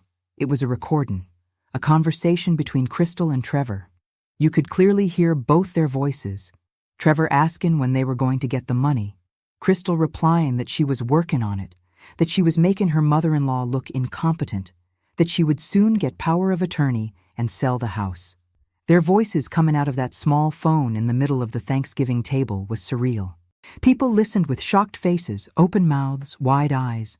When the audio finished, the silence returned. But it was a different silence now. It was no longer confusion. It was horror. It was disgust. People were understanding what they had just witnessed. Tiffany stood up from the table. She looked at Crystal with the expression of someone who just found out their friend is a monster. She didn't say a word. She just grabbed her purse and left. We heard the front door slam. Crystal's co-workers started to stir too, uncomfortable, not knowing what to do. One of the men said something about needing to go, that this was a family matter. The three couples started to get up, grab their coats, murmur apologies. Crystal tried to stop them. She told them to wait, that she could explain, that it wasn't what it looked like, but no one wanted to listen. In 5 minutes, all of her guests had left the house, including Trevor, who practically ran for the door without looking back. It was just us left, me, David, Crystal, Denise, and Isaiah. That's when Crystal broke down. She started to cry. A dramatic, desperate cry. Tears streaming, loud sobs. She threw herself on her knees next to David, grabbed his legs, and begged. She said it was all a lie, that it was a setup, that someone was trying to destroy her, that she loved him, that she would never cheat on him, that those recordings were fake, that someone had manipulated everything. But David gently pushed her away. He said he knew the truth, that there was too much proof, too many witnesses, that there was no point in lying anymore. Crystal stopped crying for a second, and it was as if a different mask fell away. The vulnerability vanished, and in its place came rage, pure rage. She got up from the floor, wiped her face with the back of her hand, and started screaming. She said fine, that she was tired of this pathetic marriage anyway, that David was a loser, that she deserved better, that she had tried to do this the polite way, but since he found out, then to hell with it all. David remained calm, frighteningly calm. He said he had already spoken to a lawyer, that the divorce papers would be filed on Tuesday, that he was asking for sole custody of Isaiah. Crystal laughed, a cruel, bitter laugh. She said he would never get it, that she was the mother, that the courts always favor the mother, that she would make sure he only saw Isaiah on supervised visits, if he was lucky. That's when David pulled the last document from the folder, the report from Dr. Sarah Bennett. He didn't read it aloud, because part of it was too heavy, too technical. But he summarized it. He said he had taken Isaiah to therapy, that a specialized psychologist had evaluated our grandson, that she had diagnosed him with trauma caused by parental alienation, that Crystal had deliberately traumatized a 5-year-old child to get money. He described what Crystal had been doing, the horror videos, the scary stories, the rewards when Isaiah rejected his grandmother, all documented, all in the report. It was like watching a mask completely shatter. The color drained from Crystal's face, because she knew. She knew this was serious. That psychologically manipulating a child was much worse in the eyes of the law than cheating or having debts. She tried to deny it again, said she never did any of that the therapist was lying, that we bought the report, that it was all a conspiracy. But David picked up his phone again, and he showed screenshots, messages between her and Tiffany, messages where she described exactly what she was doing with Isaiah, how she showed the videos, how she planted fear, how she manipulated my grandson. Her own words, coming from her own mouth, impossible to deny. Crystal collapsed into a chair. She put her face in her hands and just sat there, shaken. I don't know if she was still crying or just in shock, but she stopped fighting. She stopped denying. She realized she had lost. David turned to me. He looked into my eyes, and he apologized. He apologized for letting this happen, for not believing me sooner, for doubting me, for allowing that woman to do all this to our family. I got up from my chair, went to my son, and hugged him. I held him tight as he finally let his emotions out. He cried on my shoulder like he hadn't cried since he was a child. He cried for his shattered marriage, for his betrayed trust, for his traumatized son, for everything that had been lost. Denise took Isaiah to the living room. She put on a cartoon for the boy so the child wouldn't have to witness any more of it. My sweet grandson was confused, scared by all the noise, all the emotions. But at least now he was being protected. After David calmed down, he said that Isaiah would sleep at my house that night, that he wouldn't go back to his house with Crystal, that in fact he would never go back. He had rented a small apartment last week, had already moved some things there. It was all planned. Crystal heard that and freaked out again. She started screaming that that house was hers too, that she had rights, that he couldn't just leave and take their son. David said in that firm voice that she could have the house. Temporarily, until the divorce was finalized and the assets were legally divided. But Isaiah was staying with him, that from that moment on, any contact she had with her son would be supervised, that if she tried to pick up the boy without authorization, he would call the police.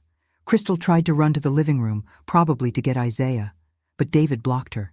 He was bigger, stronger. She couldn't get past him. She screamed for her son, called his name, told him to come with Mommy. Isaiah appeared at the living room doorway, scared, tears streaming down his little face. It was Denise who acted. She picked up the boy, moved him away from the door, and told him not to worry, that everything was okay, that he was safe. David told Crystal to leave, to get out of my house, immediately, that she had already caused enough damage, that she was not welcome there, ever again. Crystal looked at me, that look of desperation mixed with hatred, as if it were all my fault, as if I had destroyed her life. She spat venomous words in my direction, said I was a manipulative old woman, that I had orchestrated all of this to drive her away from my son, that I never liked her, that I was always against their marriage. I took a deep breath and finally spoke. I finally let out everything that had been bottled up inside me for months. I said, "Crystal, you came into my family like a snake. You deceived my son. You traumatized my grandson. You tried to rob me. And you had the audacity to sit at my table, eat my food, and bring your lover into my home. You didn't destroy your life. You destroyed yourself. And now you're going to pay for every lie, every manipulation, every tear you caused."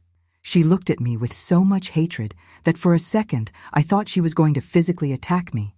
But David stood between us, and she knew she had lost. Completely. Crystal grabbed her purse from the couch. She looked around my house one last time. The house she had coveted so much, the house she planned to sell and pocket the money from, the house she would never, ever have.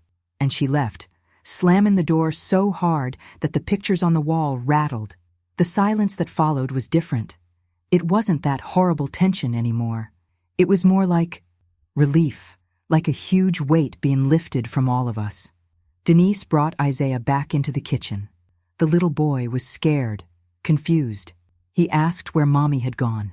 David knelt down to his level and said that Mommy had gone home, that he was going to sleep with Daddy and Grandma tonight, that everything was okay. Isaiah looked at me, that cautious look of someone who was still a little afraid. But there was something different, too. There was curiosity, as if he were seeing me for the first time without the filters his mother had put up. I smiled at him, the most genuine smile I'd given in months. And I asked if he wanted some pie, if he wanted to eat that pumpkin pie with whipped cream that I'd made. He hesitated. He looked at his father. David nodded. And then my grandson said yes. He wanted pie. It was a small moment, a simple moment, but to me, it meant the world, because it was the first step of Isaiah learning to trust me again, to no longer be afraid. We ate pie at the kitchen table, the four of us, me, David, Denise, and Isaiah. The Thanksgiving feast in the dining room had grown cold, forgotten. But no one cared. We were together. We were beginning to heal. David and Isaiah slept in the guest room that night. I heard my son putting his own son to bed, singing that lullaby I used to sing to him when he was a child. And I felt my heart fill with something I hadn't felt in a long, long time. Hope. The next day was Friday, the day after Thanksgiving, but nobody left the house. We spent the day just talking, planning the next steps. David called up Angela Brooks to confirm that she was going to file the papers on Tuesday morning. She said yes, everything was all set. He also called Dr. Sarah to schedule some emergency sessions for Isaiah. The psychologist said she'd open up some special appointment times, that she understood the boy was going to need intensive support after everything that had happened. In the days that followed, things started to unfold. The divorce papers got filed. Crystal was served. David got a temporary custody order, giving him primary custody of Isaiah while the case went through the system. Crystal would get supervised visits once a week at a specialized center. She tried to fight it in the beginning, hired a lawyer, tried to claim that David was lying, that the whole thing was a setup, but the evidence was just too strong. The documents, the recordings, the psychologist's report, the text messages, everything proved what she had done. Her lawyer must have told her the truth at some point, must have said there was no way to win, that with all of this against her, she was lucky to still have supervised visits, because after a few weeks, she stopped fighting. She accepted the terms David offered, a divorce with sole custody for him. She would have visitation rights, but only with supervision, and she'd have to pay for part of Isaiah's therapy. As for the money, the debts, the assets, that took longer. But eventually, it was settled. Crystal had to take on her own debts. David wasn't held responsible for the $72,400 she owed because it was proven he knew nothing about it. Their house was sold and the money was divided, but she ended up with much less because she had to pay off her debts first and cover legal costs. And Trevor had his own problems. Because Michael Torres, our investigator, sent all the files on him to the professional board that regulates financial consultants in Georgia. They opened an investigation. They found out he had done questionable things with other clients too. He lost his license. He lost his job. Last I heard, he had moved to Texas to try and start over. As for Crystal's co-workers who witnessed that Thanksgiving, the story got out. Of course it got out. It was too much drama to stay quiet. Crystal became the office gossip. The woman who tried to swindle her mother-in-law, who cheated on her husband, who traumatized her own son. She ended up quitting. Couldn't stand the people whispering in the hallways, looking at her with contempt. It was in early January, about 2 months after that Thanksgiving, that I received a message from her. A long message. It was part apology, part attempt to justify herself. She said she had grown up poor, that she always wanted to have nice things, that she was tempted by the money my family had, that her debts had gotten out of control and she panicked, that meeting Trevor was a mistake, that she made bad choices. But even in that apology, she didn't take real responsibility. She didn't say she was sorry for hurting Isaiah. She didn't ask for forgiveness for trying to rob me. It was all about how she was a victim of circumstance. I didn't reply. I just archived the message, because there was nothing left to say to her. She made her choices, and now she was living with the consequences. After the dust settled, after the papers were signed and the divorce was official, I thought I would feel better. I thought I would feel that sense of justice served, of a mission accomplished. And in a way, I did. David had custody of Isaiah. My grandson was safe. The manipulation had stopped. The therapy was helping the boy process everything. But there was something that still bothered me. Something that wouldn't let me rest completely. Crystal had lost, yes. She'd lost her husband, her son, her reputation at work, but she was still free, still out there. She could rebuild her life somewhere else, with other people, doing the same things she did to us. Remember I told you about that man in Chattanooga? Richard Morrison? How she had done the exact same thing to him before she met David. How she was a predator who looked for vulnerable people. Well, that haunted me. The idea that she could just move to another city, find another man, another family, and repeat the cycle. How many more victims was she going to make in her life? I'd talk to Denise about it sometimes. During our afternoon teas on the porch, she'd listen to me vent, but she always tried to calm me down. She'd say that I had done my part, that I had protected my family, that it wasn't my responsibility to save the whole world from the crystals of life, and I agreed with her, in theory. But in practice, I couldn't let it go. It was on a Saturday afternoon, about 3 months after Thanksgiving, that I made a decision. A decision that to this day makes me question if I went too far. If I crossed a line, I shouldn't have crossed. I was in the kitchen making cookies for Isaiah. He had started spending weekends with me again, and we'd resumed our tradition of making cookies together. I was kneading the dough when my phone rang. It was David. He was worried. He said he had heard through an acquaintance that Crystal was looking for a job, that she had applied for a position at a big company here in Atlanta, an insurance company just like her last one. Good salary, good benefits. If she got that job, she would be able to get back on her feet, to rebuild. And you know what went through my mind? I thought that if she managed to establish herself here in Atlanta, she'd still be around. She'd still be part of David and Isaiah's environment, even from a distance. And more importantly, she'd still have access to other potential victims, other vulnerable men, other families. That's when I had the idea that changed everything. I called Michael Torres, our investigator. We hadn't spoken in a few months. He was surprised to hear my voice. He asked how things were, if everything had been resolved properly. I told him about the divorce, the custody, how Isaiah was getting better. He was happy to hear it. He said cases like ours were what made his job worthwhile. Then I asked if he still had all the files on Crystal, all the documents, all the proof, the entire investigation. He said yes, that he kept everything for at least 5 years, in case it was needed again in court or something. I asked if it would be possible for him to send me a complete, digitized copy of everything. He hesitated a bit. He asked what I wanted it for, since the case was settled. I lied. I said it was just to keep in my personal files, for security, in case Crystal tried to reverse something in the future or cause trouble. He accepted the explanation. He said he would prepare everything and send it to me by email in a few days. He charged a small fee for the digitization work, about $200. I paid it without a second thought. A week later, I received an email from him with a link to download a huge file. Gigabytes of documents, photos, audio recordings, reports. Everything about Crystal. Her life, her lies, her crimes. I saved it on my computer, and I stared at that folder for days, knowing that I had a powerful weapon in my hands, but not knowing if I should use it. It was Denise who noticed that something was bothering me. She came to visit on a Tuesday and found me distracted, distant. She made me sit down and tell her what was going on. I told her about the files, about the idea that was haunting me, the idea of using that information to make sure Crystal couldn't rebuild her life here in Atlanta, couldn't deceive anyone else. Denise was quiet for a long time after I finished. Then she asked me exactly what I was planning to do. I said I was thinking of sending those files anonymously to the HR department of the company where Crystal had applied, so they would know exactly who she was before hiring her, so she would lose that opportunity. Denise looked at me with those serious eyes and asked, "Helen, are you sure you want to do this? Because this isn't protection anymore.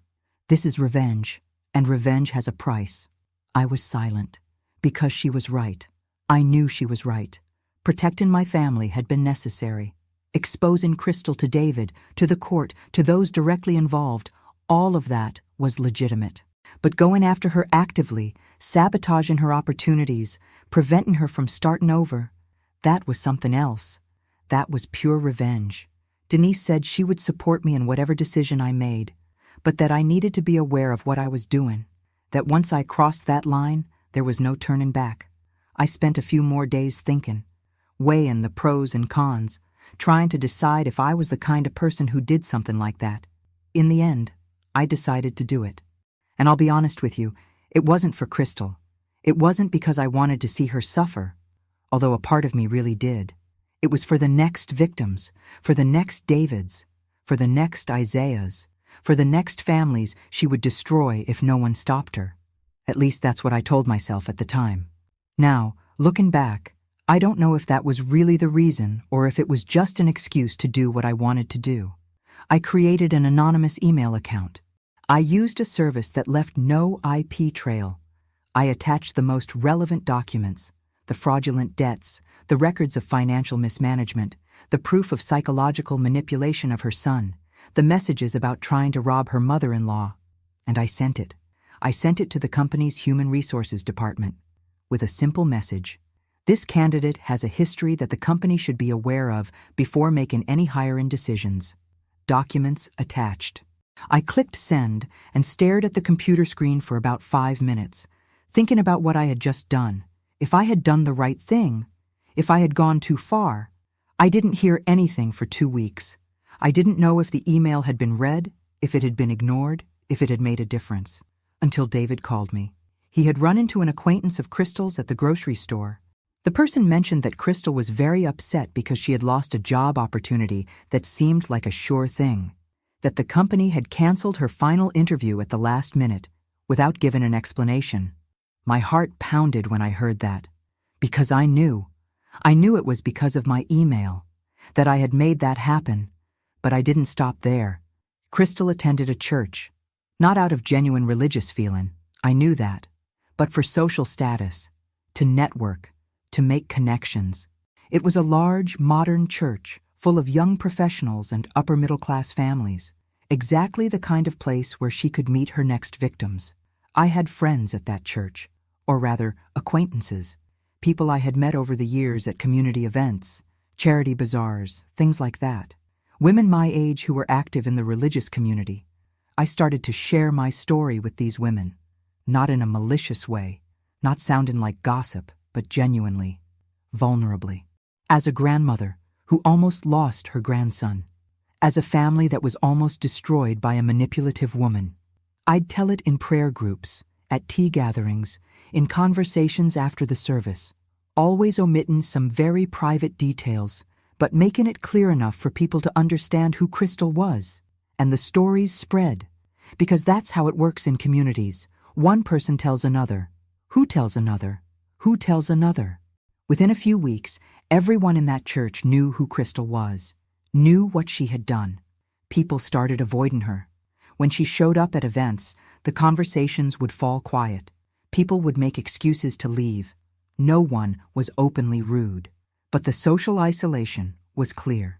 David told me through that same acquaintance that Crystal had stopped going to church, that she had complained that people were being cold to her for no reason, that she didn't understand what had happened. But she understood. Deep down, she knew. She knew her reputation had been destroyed, that in Atlanta, she had become persona non grata. A few more weeks passed. I continued with my normal life. I took care of Isaiah on weekends. I helped David with the transitions. I went to the therapy appointments with them sometimes. I tried not to think too much about what I had done, but then I got more news. David came to visit on a Thursday night. He seemed relieved. He said he had something to tell me. Crystal had decided to move. She was going to Savannah. She had found a job there at a smaller company for less pay, but it was a chance to start over, to get out of here. David said it was great for him. It meant she would be farther away. The supervised visits with Isaiah would be more spread out. The boy would have more time to recover without his mother's constant presence. But for me it was different, because I knew that I had caused it, that my actions had pushed her out of the city, that effectively I had run her out of Atlanta. Should I feel guilty? Should I feel bad? The truth is, I didn't, or at least not much. What I felt was satisfaction, a dark and ugly kind of satisfaction, but satisfaction nonetheless, because Crystal had tried to destroy my family. She had manipulated my son, traumatized my grandson, tried to rob me, and now she was paying. She was suffering real consequences. The legal system had given her a slap on the wrist.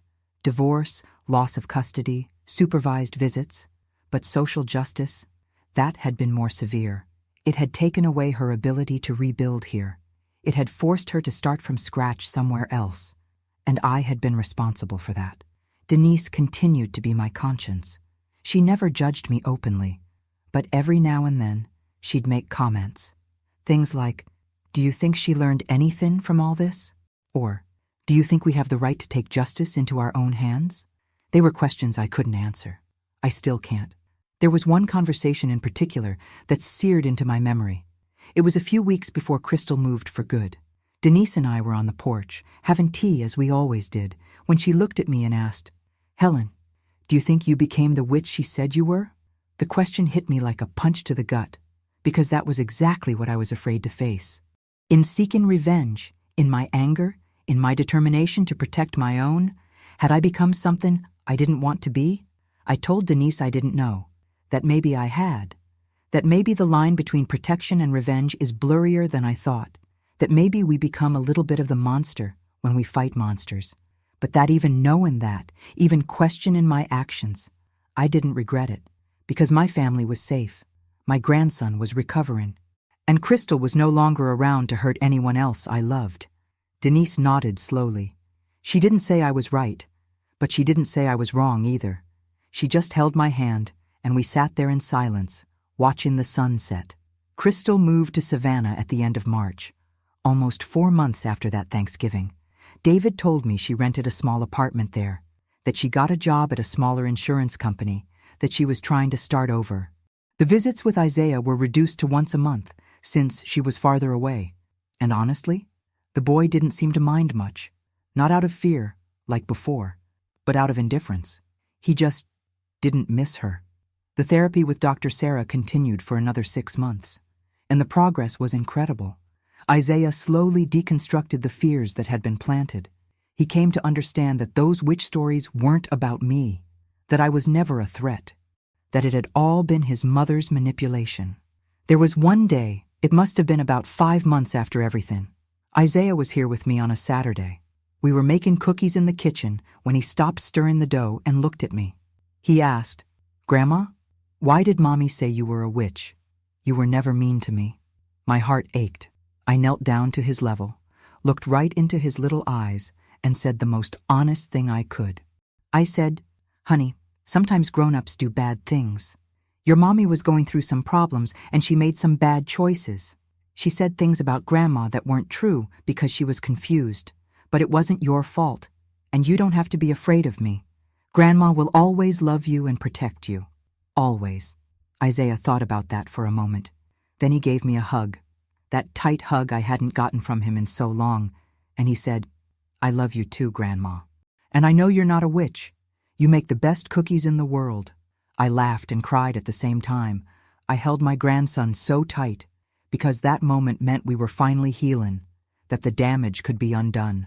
That love was stronger than manipulation. In the months that followed, things got more and more normal. David settled into his new apartment. He met someone, a woman named Michelle, who was an elementary school teacher. She was kind, genuine, transparent.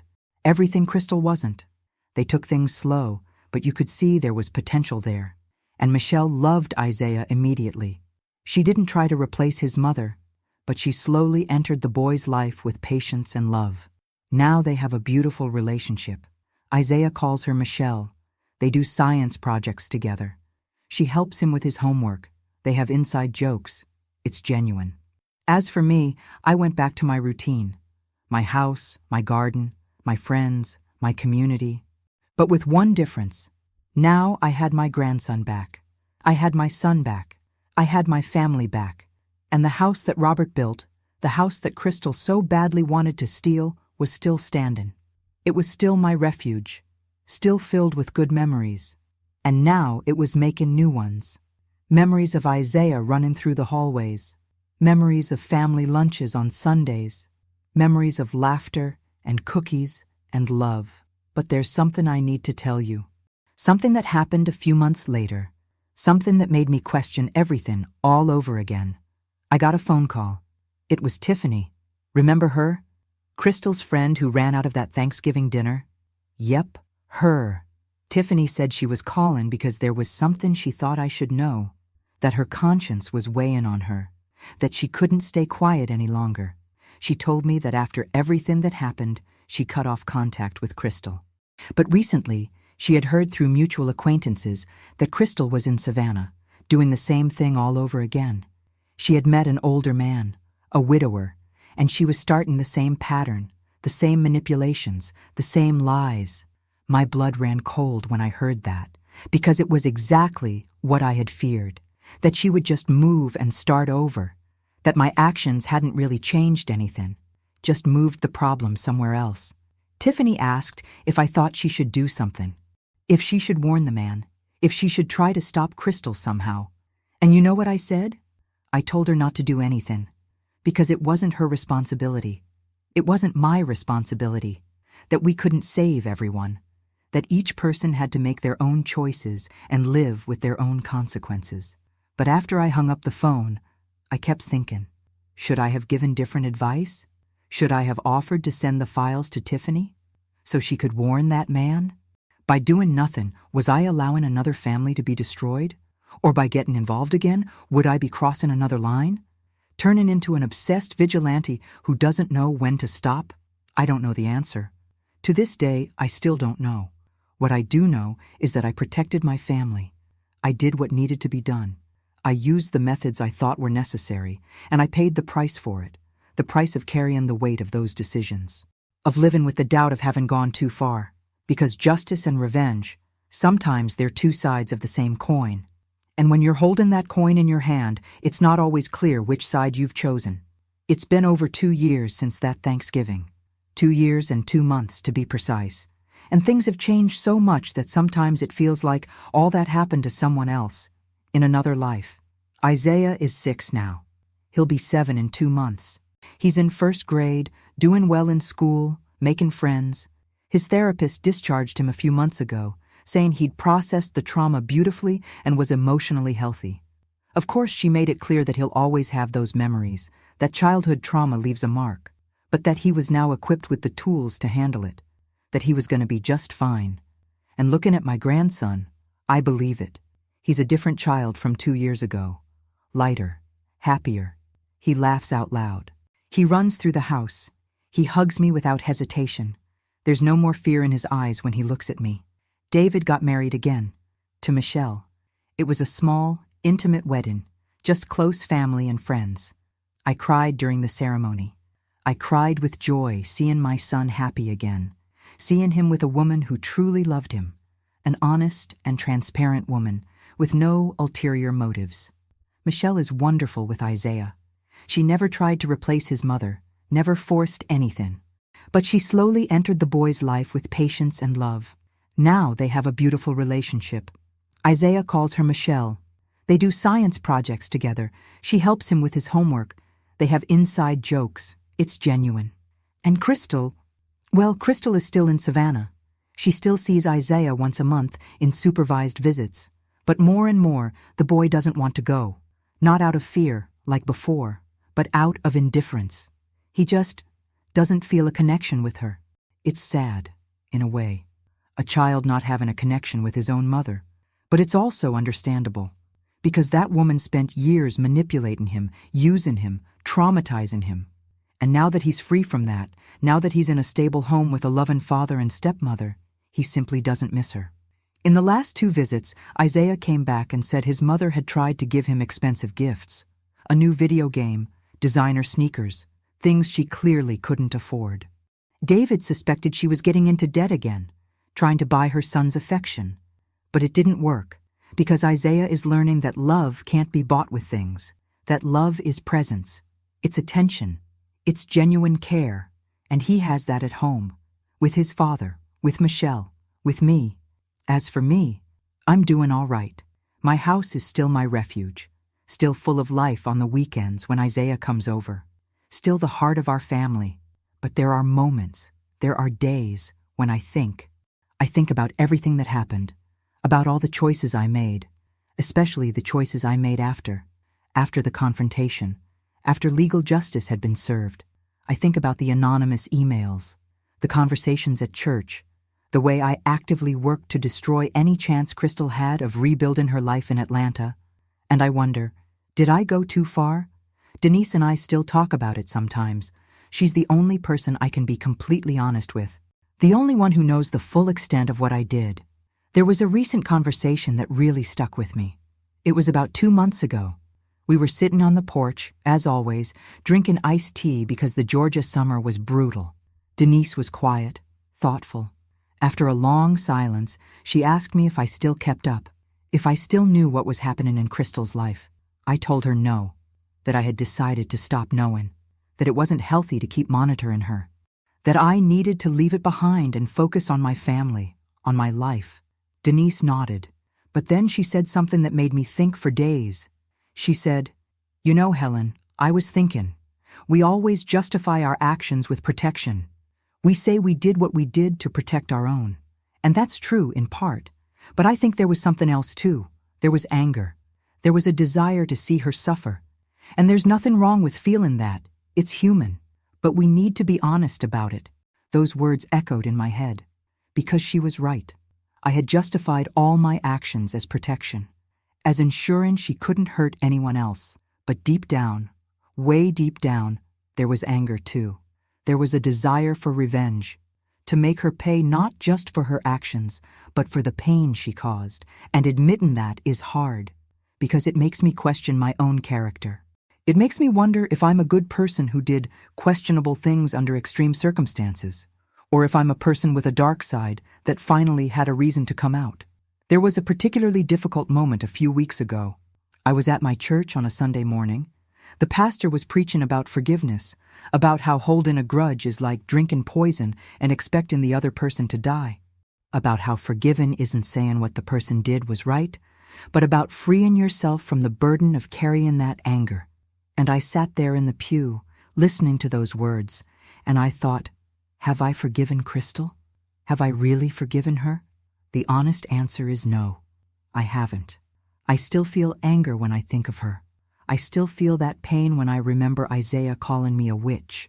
I still feel outrage when I think of how she manipulated my son, tried to rob me, traumatized an innocent child. And maybe I never will. Maybe some things are unforgivable. And maybe that's okay. Maybe not everything needs to be forgiven. But what I'm trying to do is let it go. To stop letting her take up space in my head. To stop spending energy thinking about her, worrying about what she's doing, imagining if she's manipulating another family. Because in the end, I did what I had to do. I protected my family, and now I need to live. I need to enjoy the time I have with my grandson, with my son, with my new daughter-in-law, with my friends, with my life. David doesn't know the full extent of what I did. He knows about the confrontation, the evidence, the legal process, but he doesn't know about the anonymous emails, the church gossip, the way I actively work to run Crystal out of Atlanta. And I'm not going to tell him, because he doesn't need to know. It would only make him uncomfortable.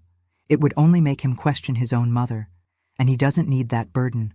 That stays between me, Denise, and my conscience. There was one night, a few months ago, when Isaiah slept here. We had done our usual routine: cookies, a Disney movie, stories before bed.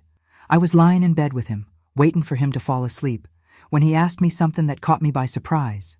He asked if witches were real, if they really existed. My first instinct was to say no, that witches are just in stories. But then I thought better. I thought about how to answer in a way that was honest, but wouldn't scare him. I said, "You know, honey, witches like in the movies with pointy hats and brooms, those don't exist. But there are people in the world who do bad things, who hurt other people. And sometimes those people are very good at pretending to be nice. They wear a mask, you understand? And then when you find out who they really are, it feels like they were witches all along. But they weren't. They were just bad people making bad choices." Isaiah thought about that. Then he asked, "Was Mommy one of those people?" My heart squeezed. How do you explain that to a child? How do you tell a 6-year-old boy that his own mother was, in fact, one of those people? I said, "Your mommy did some bad things, yes. She hurt a lot of people. But she's still your mother. And she loves you, in her own way. It's just that her way of loving isn't healthy. That's why you live with your dad now. That's why you're safe." Isaiah thought some more. Then he said, "I don't like Mommy. Is that wrong?" I held him tighter. I said, "No, honey, it's not wrong. Your feelings are your own.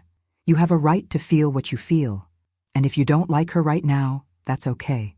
Maybe one day you'll feel different, or maybe you won't. And both are okay. The important thing is to be honest about how you feel." He nodded, and a few minutes later, he was asleep.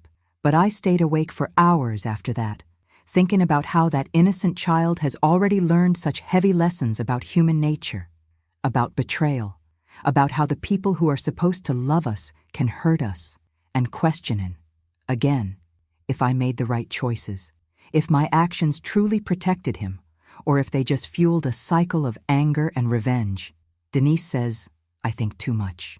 That I should accept that I did the best I could with the information and resources I had. That self-criticism and self-questioning are healthy to a point, but after that, It just becomes self-punishment. And she's probably right. But it's hard to turn off that part of the mind, that part that keeps rehashing, analyzing, questioning every decision. There are days when I look in the mirror and don't completely recognize the person looking back. Because the Helen from 3 years ago wouldn't have done what I did. She wouldn't have hired a private investigator. She wouldn't have conspired with her son to confront her daughter-in-law in the middle of a Thanksgiving dinner. She wouldn't have sent anonymous emails to destroy someone's job opportunities. But the Helen from 3 years ago also hadn't been threatened in that way. She hadn't seen her grandson be traumatized. She hadn't almost lost everything. We change when we're pushed. We discover what we're capable of when everything that matters is at risk. And sometimes what we discover about ourselves isn't pretty, but it's real. There was a day recently that David came to visit alone, a rare thing, because usually when he comes, it's with Isaiah or Michelle. But that day, he came alone. He said he wanted to talk. We sat in the kitchen. I made coffee, and he was quiet for a while, as if he were working up the courage to say something. Finally, he spoke. He said he'd been thinking a lot, about everything that happened, about his marriage with Crystal, about how he didn't see the signs, about how he almost lost his son and his mother because of his own blindness. And then he looked at me and said, "Mom, you saved us. You saved me and Isaiah. And I'll never forget that. I know you had to do difficult things, things that probably hurt you, and I just want you to know that I don't judge you. I understand, and I'm grateful." I started to cry. I couldn't hold it back, because hearing my son say that, it meant the world. It meant he understood, that he didn't see me as a bad person, that he recognized the sacrifice it was. We hugged there in the kitchen, and I felt a weight lift from my shoulders, a weight I didn't even know I was carrying, because in the end, I did it all for them, for David and for Isaiah, and knowing that they're okay, that they're happy, that they're safe, it makes it all worthwhile. It makes every sleepless night, every question, every doubt worth it. There was another important conversation that happened a few weeks ago, this time with Michelle. She had asked to speak with me alone. I was a bit nervous, not knowing what she wanted. We sat on the porch. She was visibly nervous too. She kept fiddling with her hands, looking at the garden before she finally spoke.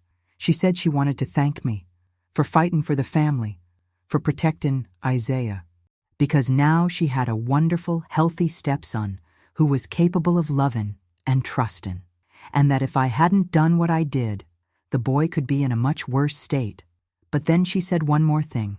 She said she had talked with David about everything, that he told her some details he didn't share with many people, and that she realized I carried a lot of guilt, that I questioned myself. Michelle looked at me and said, "Helen, you're not a saint. You're not perfect. You did things that are in a moral gray area, but you're not a villain either. You're a woman who protected her family the only way she knew how, and that's admirable. Messy, but admirable. Messy, complicated, imperfect. Yes, that's exactly what it was. Everything was messy. Nothing was black and white. It was all shades of gray. And maybe that's what I need to accept, that life isn't a fairy tale where the heroes are pure and the villains are completely evil. That real life is complicated, that good people do questionable things sometimes, that the ends don't always justify the means, but sometimes you have no choice but to get your hands dirty. I asked Michelle if she judged me, if she saw me differently, knowing what I did. She thought for a moment before answering.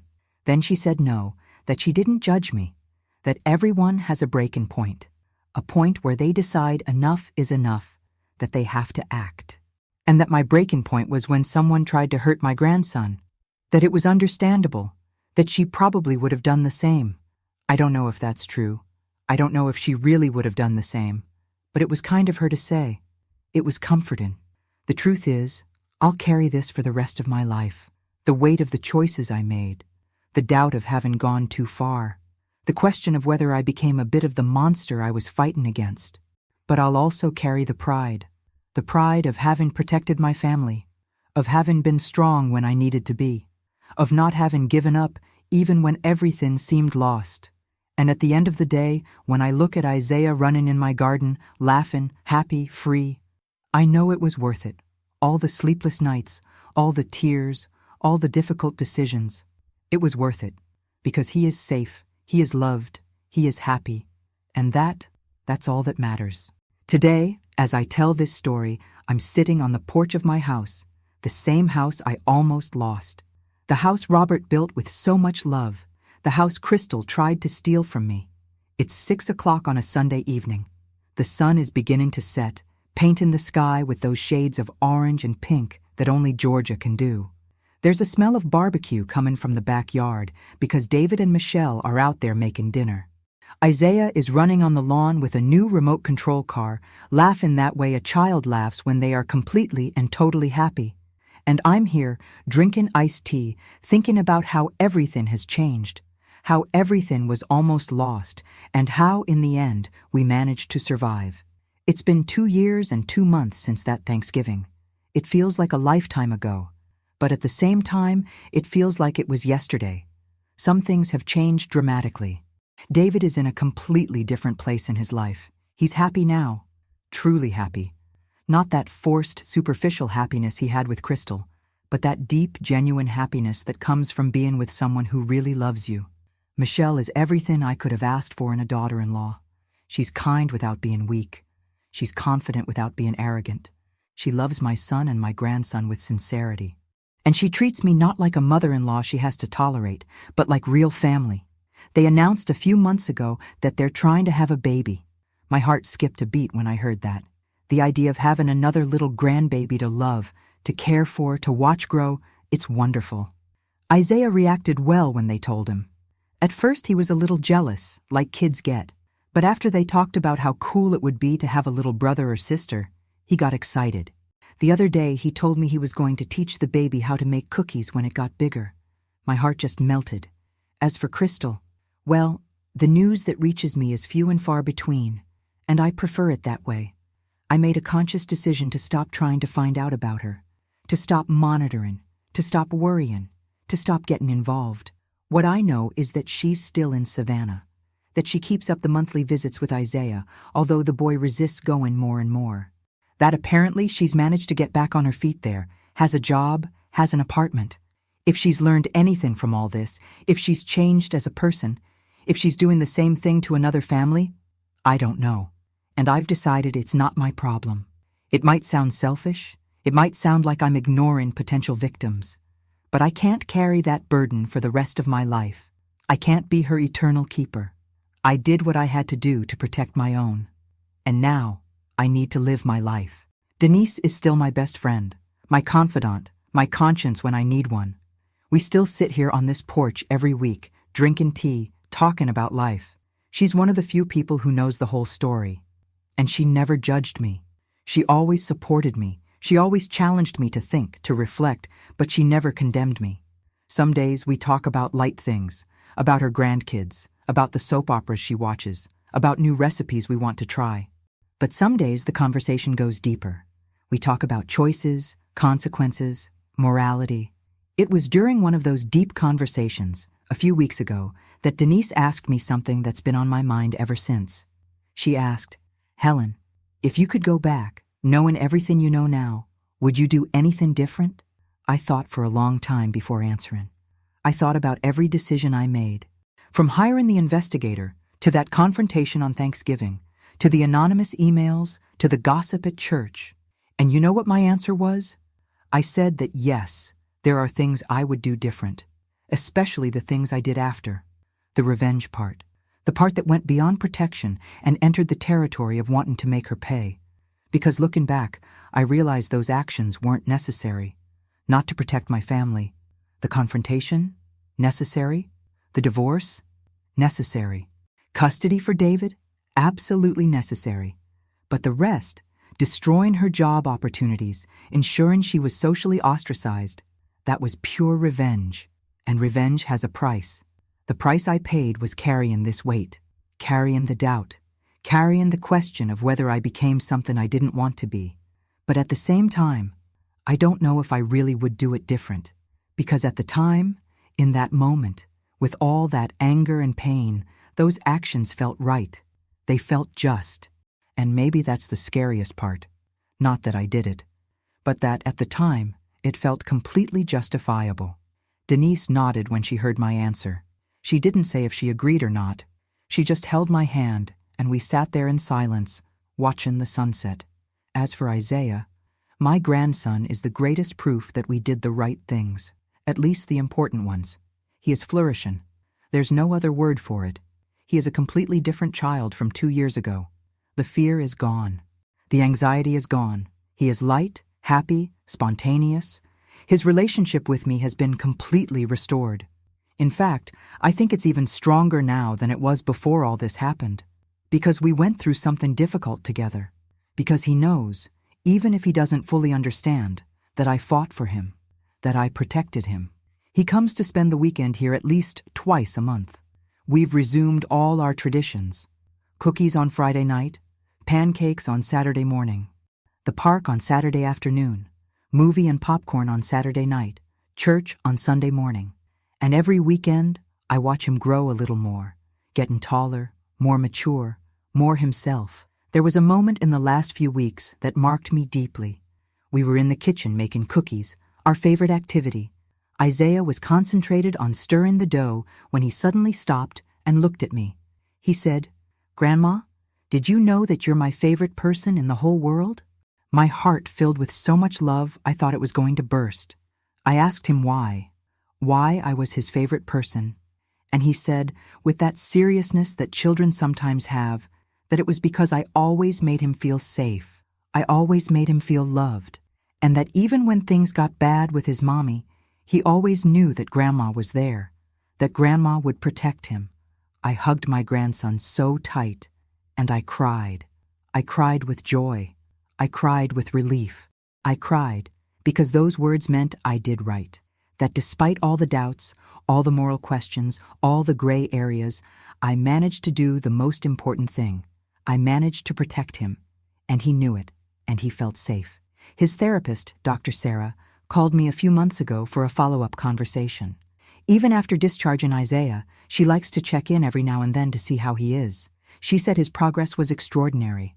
That cases of parental alienation like his usually leave deep scars that take years to heal, but that Isaiah recovered much faster than expected. I asked her why she thought it was so fast, and she said something I'll never forget. She said, "Because you acted quickly. Because you didn't let the manipulation continue for years and years, because you documented everything, exposed everything, and cut the problem off at the root. And most importantly, because the boy was never without a strong support system. He always had you, Helen. He always had his grandmother's unconditional love. And that made all the difference." Hearing that was liberating, in a way, because it meant that my actions, even the questionable ones, served a greater purpose. They protected my grandson from permanent damage, but Dr. Sarah also warned me about something. She said that even though Isaiah is doing well now, childhood trauma can resurface later, in adolescence, in adulthood, that he might have problems with trust, with relationships, with abandonment, that we needed to be prepared to support him if and when that happened. I promised her that I would be, that I always would be, no matter what. There was something that happened about 6 months ago that changed my perspective on everything. Something that made me see the whole situation from a different angle. I met a woman at my church. A woman I didn't know very well, but I had seen her around at community events. She was younger than me, must have been in her early 50s, and she pulled me aside after the service one Sunday. She said she had heard my story, not all the details, but enough, and she wanted to thank me. I was confused. Thank me for what? And then she told me. She said that a few years ago she had met a man, a charming, attentive man who seemed perfect. He had a little daughter from a previous marriage, and this daughter was always strange with her, always distant, always afraid. The woman thought it was just a normal adjustment, but after hearing my story, after hearing about parental alienation, she started to get suspicious. She started paying more attention, and she noticed the signs that the man was manipulating his daughter, instilling fear in her, using her as a tool of control. The woman said that thanks to hearing my story, she was able to recognize it. She ended the relationship. She even reported it to the authorities, who opened an investigation, and the child was protected. She looked at me with tears in her eyes and said, "Helen, sharing your story saved that little girl. You didn't know me. You didn't know her. But your testimony made a difference." I was speechless, because I never thought that telling my story could have that effect, that it could help other people recognize similar situations, to protect other children. And it was in that moment that I understood that maybe all the suffering, all the pain, all the struggle wasn't just for my family. Maybe it was so that I could later help other families, other grandmothers, other children. Since then, I've started sharing my story more openly, not in a sensationalist way, not as gossip, but as a testimony, as a warning, as education. I speak in women's groups at church. I participate in workshops on grandparents' rights. I even gave a talk at a PTA meeting about the signs of parental alienation, and every time I do, someone comes up to me afterward. Someone who's going through something similar. Someone who saw the signs but didn't know what they were. Someone who needs guidance, support, to know they're not alone. And I help. I give them contacts for lawyers, for therapists. I tell them my experience. I offer a friendly shoulder, a voice from someone who has been through it and come out the other side. Denise says I've found my calling. That after retiring from nursing, after spending so many years taking care of sick bodies, now I'm taking care of sick families, of sick relationships, of traumatized children. And maybe she's right. Maybe this is the meaning of everything I went through. To use the pain to prevent pain in others. To use my experience to educate, to warn, to protect. It doesn't erase the questionable choices I made. It doesn't turn the gray areas white, but it gives a purpose to it all. And that helps. As for my house, this house I almost lost, this house that was the center of Crystal's whole plan, it's still standing firm. It's still my refuge, my safe place, the heart of my family. I've made a few changes since then. I painted some rooms, changed some curtains, gave the garden a makeover. Not because the house was ugly or old like Crystal made it seem, but because I wanted to. Because I wanted to give the place a new energy, an energy of a new beginning, of overcoming. And every time I look around, at the walls Robert painted, the cabinets he built, the gardens we planted together, I feel proud. Proud to have protected this, to have fought for this, to have ensured that this would continue to be the heart of our family. The value of the house has gone up, by the way, a lot. The neighborhood has developed even more. Properties here are now worth about $550,000. Look at that. Even more money than Crystal had planned to steal. David jokes sometimes that when I'm gone, hopefully many, many years from now, he'll have a good inheritance. But he always makes sure to say that he's in no hurry, that he'd rather have his mother alive and in this house for decades to come than have the money. And I believe him. Because I've learned to tell the difference. I've learned to see when someone truly loves me and when someone loves what I have. And David, Michelle, Isaiah, they love me, for Helen. Not for the house, not for the money, not for the inheritance. There's a new tradition we've established. Every Thanksgiving, we have dinner here at my house, but it's completely different from that fateful Thanksgiving. Now it's just immediate family. Me, David, Michelle, Isaiah, and Denise, who's practically family too. No strange guests, no show, just us, good food, and genuine gratitude. Last Thanksgiving, which was the first one after everything settled down, we did something special. Before we ate, each person said something they were grateful for. David said he was grateful for having woken up in time, for realizing the manipulation before it was too late, for having his son and his mother back in his life.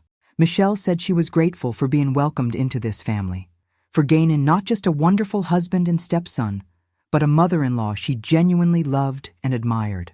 Isaiah, with that beautiful simplicity of a child, said he was grateful for Grandma's cookies and for not having nightmares anymore. And I said I was grateful for strength, for the courage I didn't know I had, for the ability to fight when all seemed lost, and more than anything, for family, for having people who were worth fighting for. Denise, ever wise, said she was grateful to witness true love, a love that fights, a love that protects, a love that doesn't give up.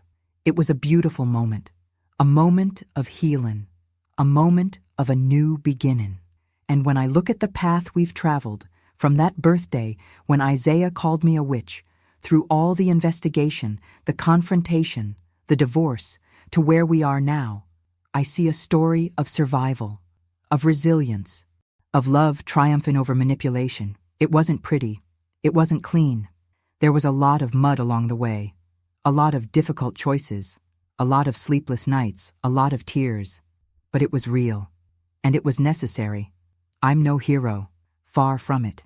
I'm an imperfect woman who made imperfect choices in an impossible situation. I crossed lines. I did things that make me question my own character. But I also saved my family. I protected my grandson. I ensured that evil did not win. And at the end of the day, as I sit here on my porch, listening to Isaiah's laughter mixed with the sound of the barbecue in the backyard, listening to David and Michelle talking and laughing, watching the sun set over the garden that Robert planted, I know it was worth it. Every tear, every sleepless night, every difficult decision, every weight on my conscience, every moral question, every line crossed, it was worth it, because they are safe, they are happy, they are loved. And this house I almost lost, is still standing.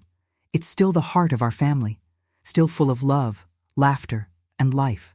Crystal wanted to paint me as a witch. She wanted to make my grandson afraid of me. She wanted to make my house seem like a scary place. But in the end, I became a different kind of witch. Not the wicked witch from the fairy tales, but the protecting witch. The witch who casts spells of love and protection around her own. The witch who isn't afraid to use a little dark magic when necessary to protect what is hers. And you know what? I'll take that title. I'll accept being the witch who protected her family. Because if being a witch means being strong enough to face evil, smart enough to see through manipulations, and brave enough to do what needs to be done, then yes, I am a witch, and I'm proud of it. Today, I live peacefully in my Atlanta home. David and Michelle are building a beautiful life together, expecting their second baby. Isaiah is flourishing in school, making friends, living a normal, happy childhood. And Crystal is in Savannah, dealing with the consequences of her own choices. I've learned that family isn't perfect, that love sometimes needs to be fierce, that protecting our own isn't always clean or pretty, and that sometimes the witch of the story is actually the hero in disguise. And you? What would you do in my place? Do you think I went too far? Or do you think I did what any grandmother would do to protect her grandson? Are justice and revenge really that different? Do the ends justify the means when we're talking about protecting an innocent child? Write in the comments what city you're listening from. And if this story touched your heart, if you know someone going through something similar, or if you simply understand the pain of almost losing someone you love, leave a like on the video. It helps the channel continue bringing real, raw, and honest stories like this one. Oh, and if you haven't subscribed to this channel yet, don't forget to subscribe, okay? On the screen, you'll see another story that I'm sure you'll like. Click there to watch it. Thank you for listening to me, for coming on this journey with me, for not judging me when I confessed my darkest parts. Until the next story. And remember, family is always worth fighting for. Always.